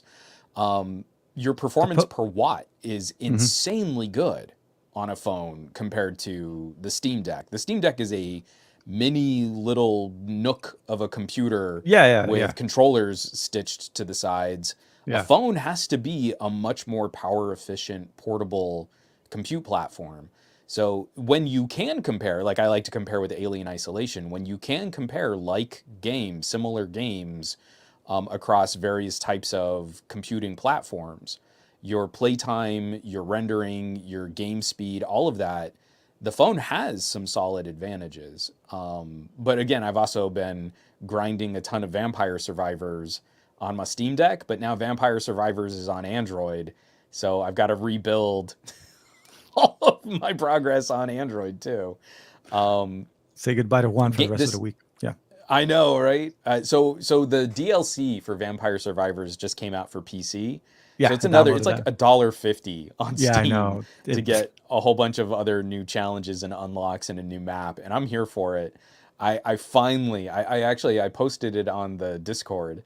I finally now completed Vampire Survivors again. So I've Again, unlocked all the new characters. I've completed all of the new challenges, ranked up and evolved all of the new weapons. And you're like, oh, I can finally let Vampire Survivors rest until they release something new again. And then I'll have to flurry. I'm almost at 130 hours of Vampire Survivors over 2022. So it's been real good times. I like it. Yeah, I know. It is. It's one of those easy to get into, easy to get out of kind of games It's that such a just casual play loop, but there's so it's much to dig into. exactly. And I think that's the biggest thing when we start talking about mobile gaming and what we can do. Um, smartphones for me are a solution that you have with you in your pocket all the time, and you want a device that does that works everywhere. We all want, not we all, but there's always that mythical horse or mythical device that people want to have every single thing at the top, everything in bit, but then they still want to spend $400 for it and not realize that Yeah. hardware and experience and development and software that costs money. I mean, they can't. It doesn't Yeah. just miraculously happen on a fluke. It's purposely built. Um, the Steam Deck for me in this year, being able to get my hands on it, I think that was the biggest thing too. It just changed my entire perspective of gaming on the go, especially when I married that over with an Nreal or a TCL glasses, or even with the, Yeah. with all That the was a other big AR year glasses. for wearable displays. Yeah, That was and and a and big and exciting they were accessory for somewhat me. more and more affordable than they used to be in the past. And we both got a chance to play around with multiple versions, variants of them. I mean, actually, between the two of us, we got a chance to play with most of the big players in there as well, and that's exciting. I can't wait Hmm. to see what else to come in. The fact that the God of War is on it, downloaded, installed that. That was, to me, was like, oh my god, I'm So playing good. Ragnarok on the PS5, but I'm still play. I've played more hours on the one that I've already finished on my It's so PC good. because it's so much Boy. fun. Yeah, it's amazing. So what Razer's trying to do with their mobile experience, it's really more focused on the smartphone experience. But I feel like what their solution there is really not even trying to compete with the ROG series. They're trying to compete more of a tablet experience in your pocket. That solution, from what it looked like with the cooling capabilities that it's promising, I'm hoping that it delivers on that. I had a chance to see it. I got a chance to play with it a very short amount of time at the Tech Summit. The hardware is not available yet. What we had access to, obviously, was pre-production. So we'll have to see. Maybe if they'll have some on hand at their booth over at CES, I'll make sure to stop by Razer and say hi. So I can't wait to see what it comes out. Gaming for me is a big part. My son loves gaming. Obviously, he's on his phone all the time playing games. Yeah. This break is literally he clocked in But so wait a many minute, he has a hours. Pixel 5a 5G, so how can he even boot Android? It How can he does. play games? TK, I think It's you're lying. I think you're being a tech poser. no, no, no. He play his gaming phone, or the gaming phone, it's always been either an ROG or another Magic. He plays casual games on his Pixel. That's his primary phone. It's like as far as he uses No, for, because we have to have access to that's a school. lie because a Pixel 5a can't do anything. It doesn't exist anymore. I know. I offered him the 6A, but it seems like the fingerprint sensor and the headphone jack seems to be something that he values. So yeah, Funny that my wife is uh, not letting go of her Pixel 4a 5G, and because of that. but because of that, I have a 6a. We could just switch you over, and she was like, Yeah, nah, nah, but I'm she okay. might steal my 5a. We'll see. Yeah, Her the 4A 5A. 5G is I mean, it's been abused. Like my wife kind of kills gadgets, but she might retire the 4A 5G and get a 5A. Hey man, my wife is still rocking the Note 20 Ultra. I tried this year Of to get course, her to go because your over to the wife has S22 Ultra, excellent taste. and like seriously, like no, no. So we a while back I did a video on I forgot the Huawei Mate View display. They had a big display thing that they were doing back when beginning of the year, Yeah. and they still haven't come back around to get back the wanting the monitor back. So I just put that monitor on for her in her office now, and she uses it as a desk station to watch content from her phone directly in on the monitor. I was like, my wife is using Dex. It's like, okay, we're moving. Yeah. It's a thing. It's So fine. It's good. it's absolutely no, but that's the thing. Those are the things I appreciate. Um, you need to do more with your tech. Understand what the tech is, not just a simple screen swipe, open app, close app kind of thing. There's so much more going on. And yeah, the Note 20 Ultra, in my opinion, the best Note of all time to this time from Samsung. And we haven't seen, I mean, even the S22 Ultra, although it may have better cameras, it doesn't match what the Note has. She has an expandable storage. She has MST. She has an S Pen. She has so much more. Right.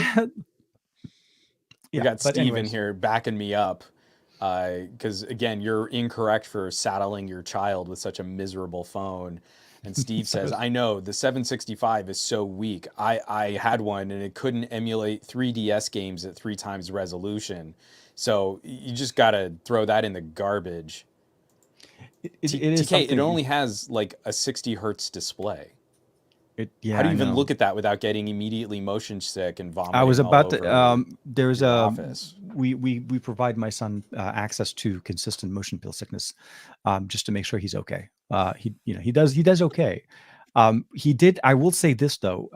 When we were doing the last video for the Yeah. glasses, the AR glasses that we were working on, he really liked playing games like Fortnite on the glasses.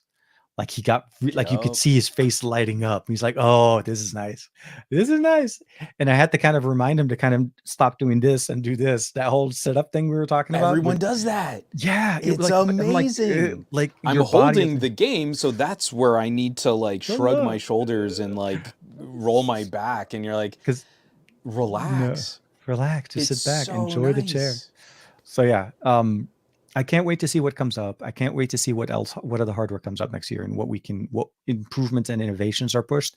But I do want to, at some point in 2022, 23, get my hands on a full 1-inch sensor type of device, and get that as maybe my main secondary, an upgrade from the X70 Pro Plus to something like that.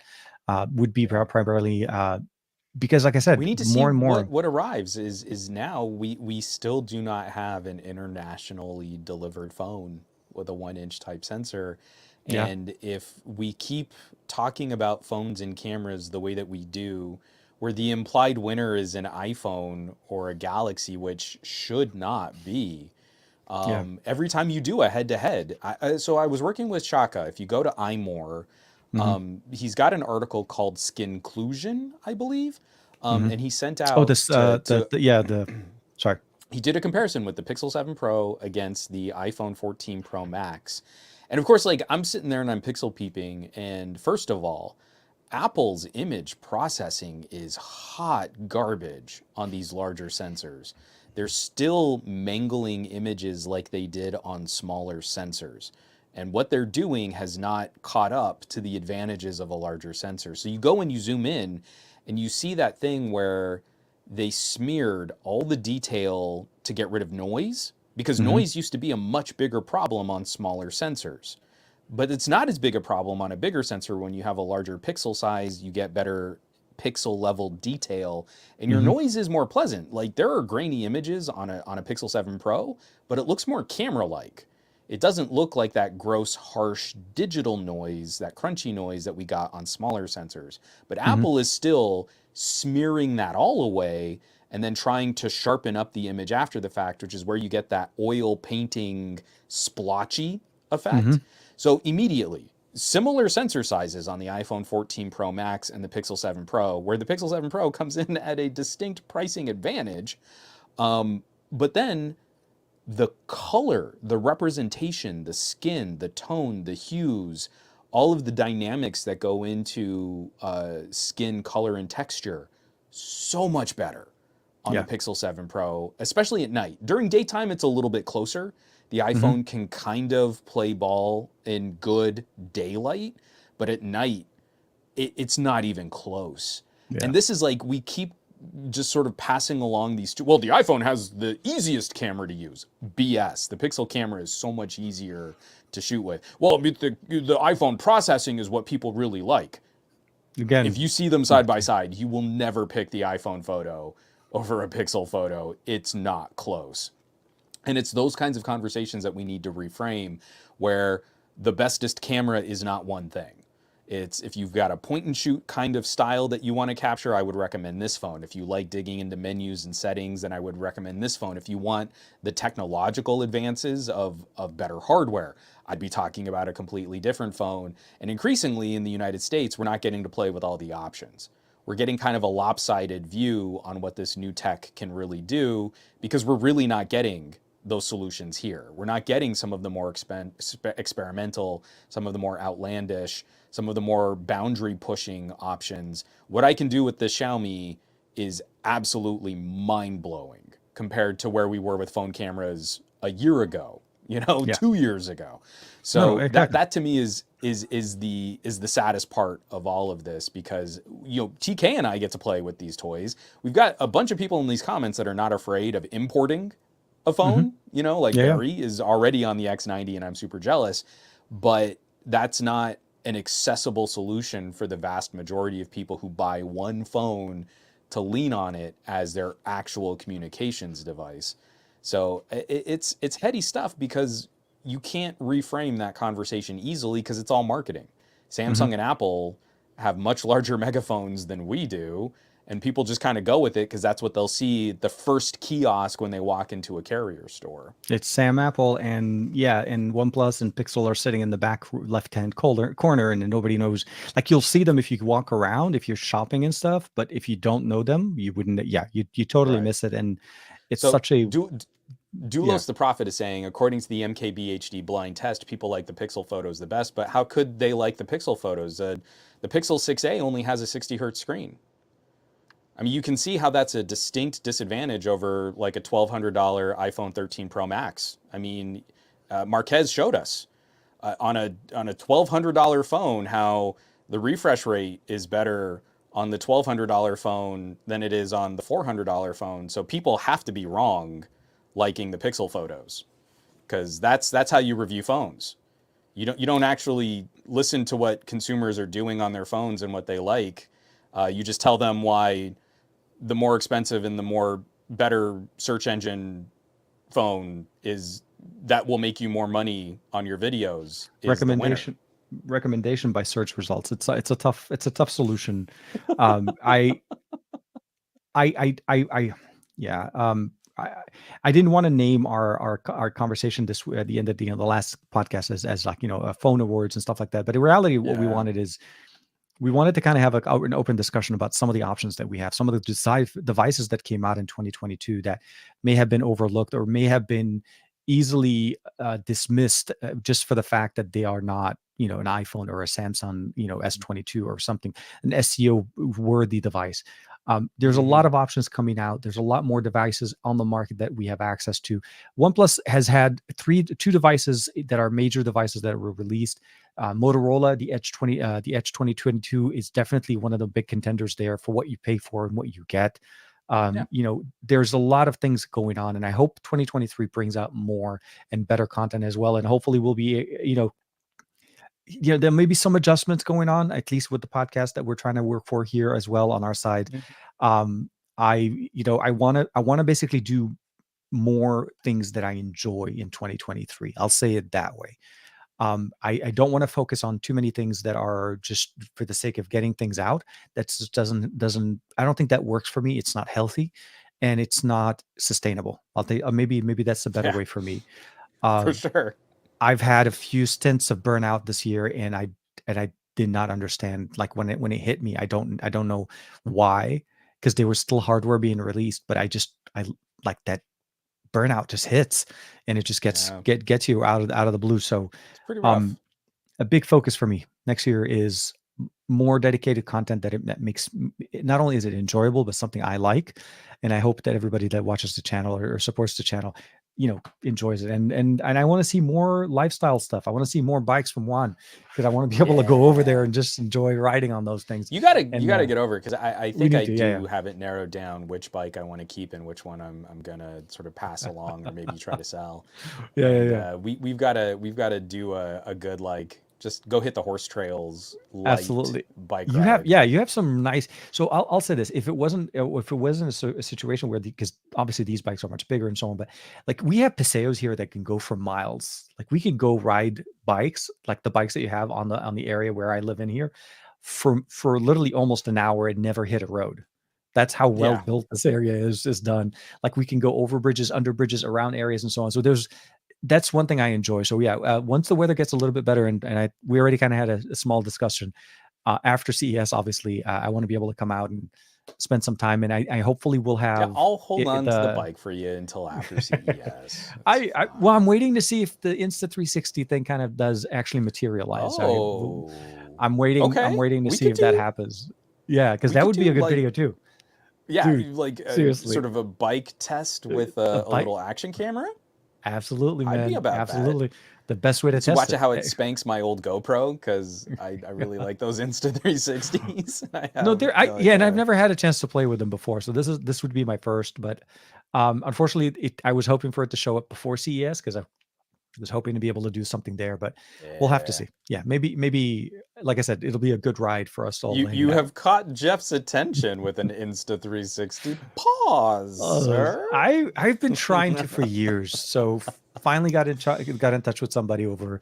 But with the holidays, and this is the weird thing, it's like the last week of the year is a weird week because a Yeah. lot of people are off and a lot of people are in, but the people that are in can't really do much because not everything is running at 100%. So Yeah. yeah, I'm waiting for next week to things to kind of wake up and like, hey, welcome.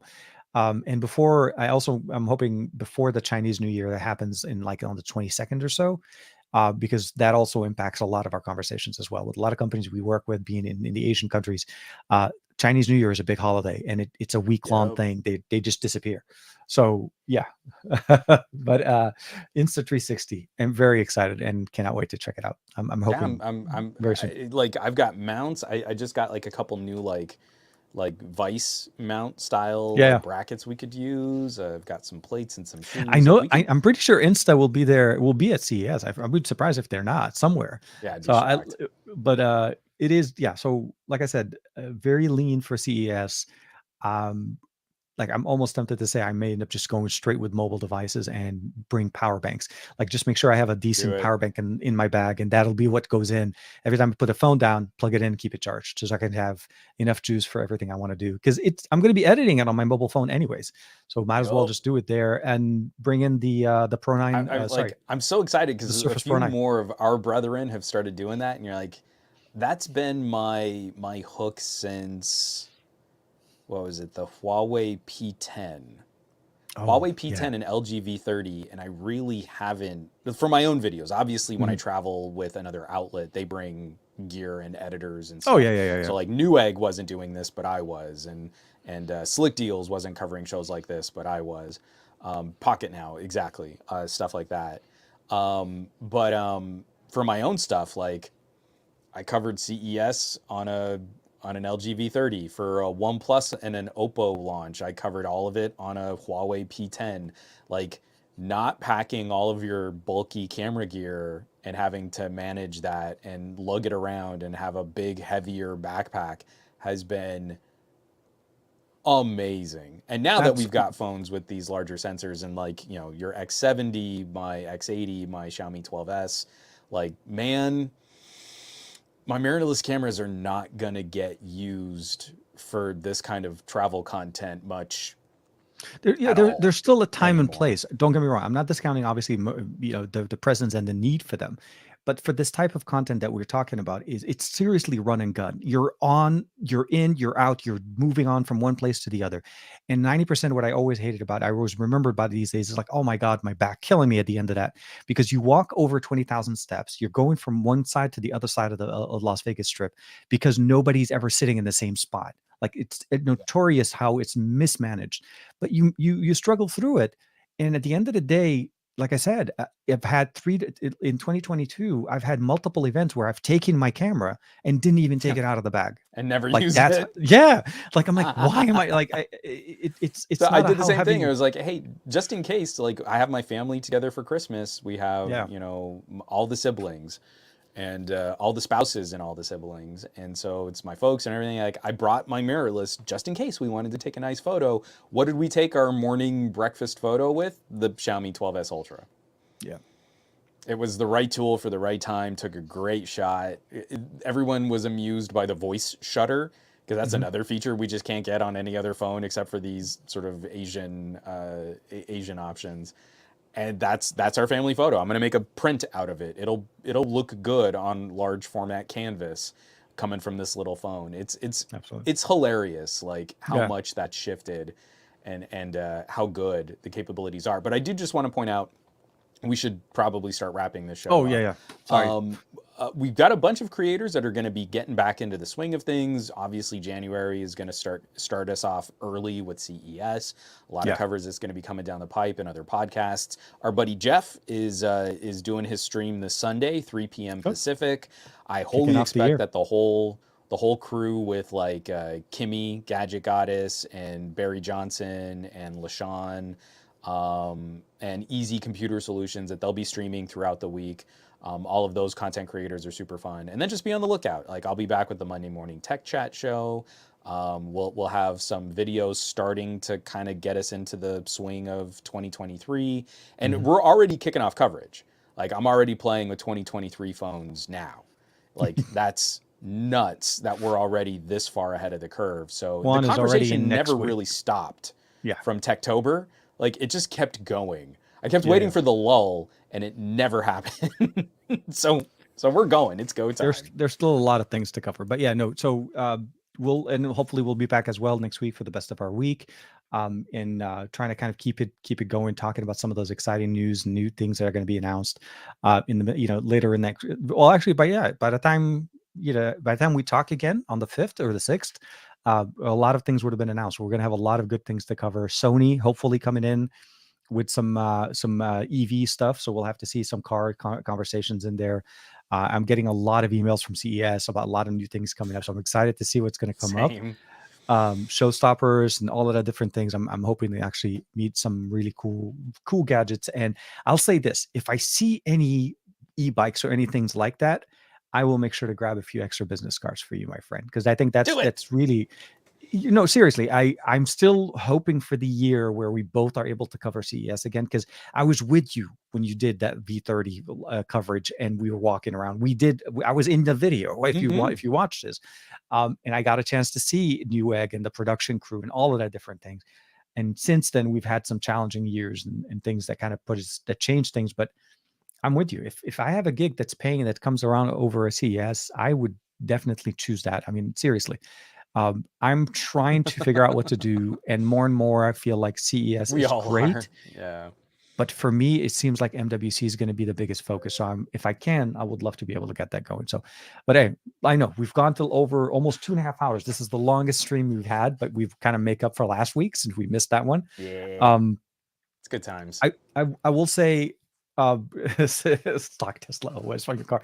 I'm still running stock for now because I need to make sure that it gets me to Vegas and back. So don't let them fall. You're falling for the trap. They're asking you questions about your Tesla so that you'll keep podcasting.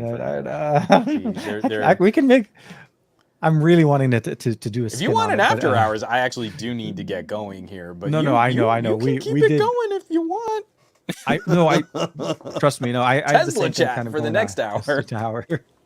So we'll keep going. I want you guys to do great, be great. Happy New Year's to everybody. I know we're literally 2 days away from 2023. We will be back in full force, and with more things kind of coming up, more exciting stuff, more conversations, and hopefully more things, more conversations where Juan and I are able to hang out more. I would love to be able to get more of that going. This year was definitely better than last. And Ricky, and Josh, please. And Josh, and if Ben's going to be in town, we got to harass Ben. I was trying. Yeah, he's out of town this weekend. He said he'll be back next week. Yeah. So Ben may have his residence in California, but the guy is all over the place all the time. So yeah, that's going to be a tough one. But yes, thanks, Juan. Hope you had a good end of the year, and I hope to see you guys next week for all the cool new things. Make sure you check out Jeff's stream on Sunday. Of course, make sure to come back SGGQA and the best of our week. On well, I guess Friday mornings we're kind of we'll see how that Thursday goes. or Friday. We play it by ear. We'll have to see how here. We'll see how the tech is doing. Okay. Thank you, Jermaine. Everybody, Brian, everybody just kicking it. If I didn't mention it, I want to say thank you very much and take care. We'll see you guys next week.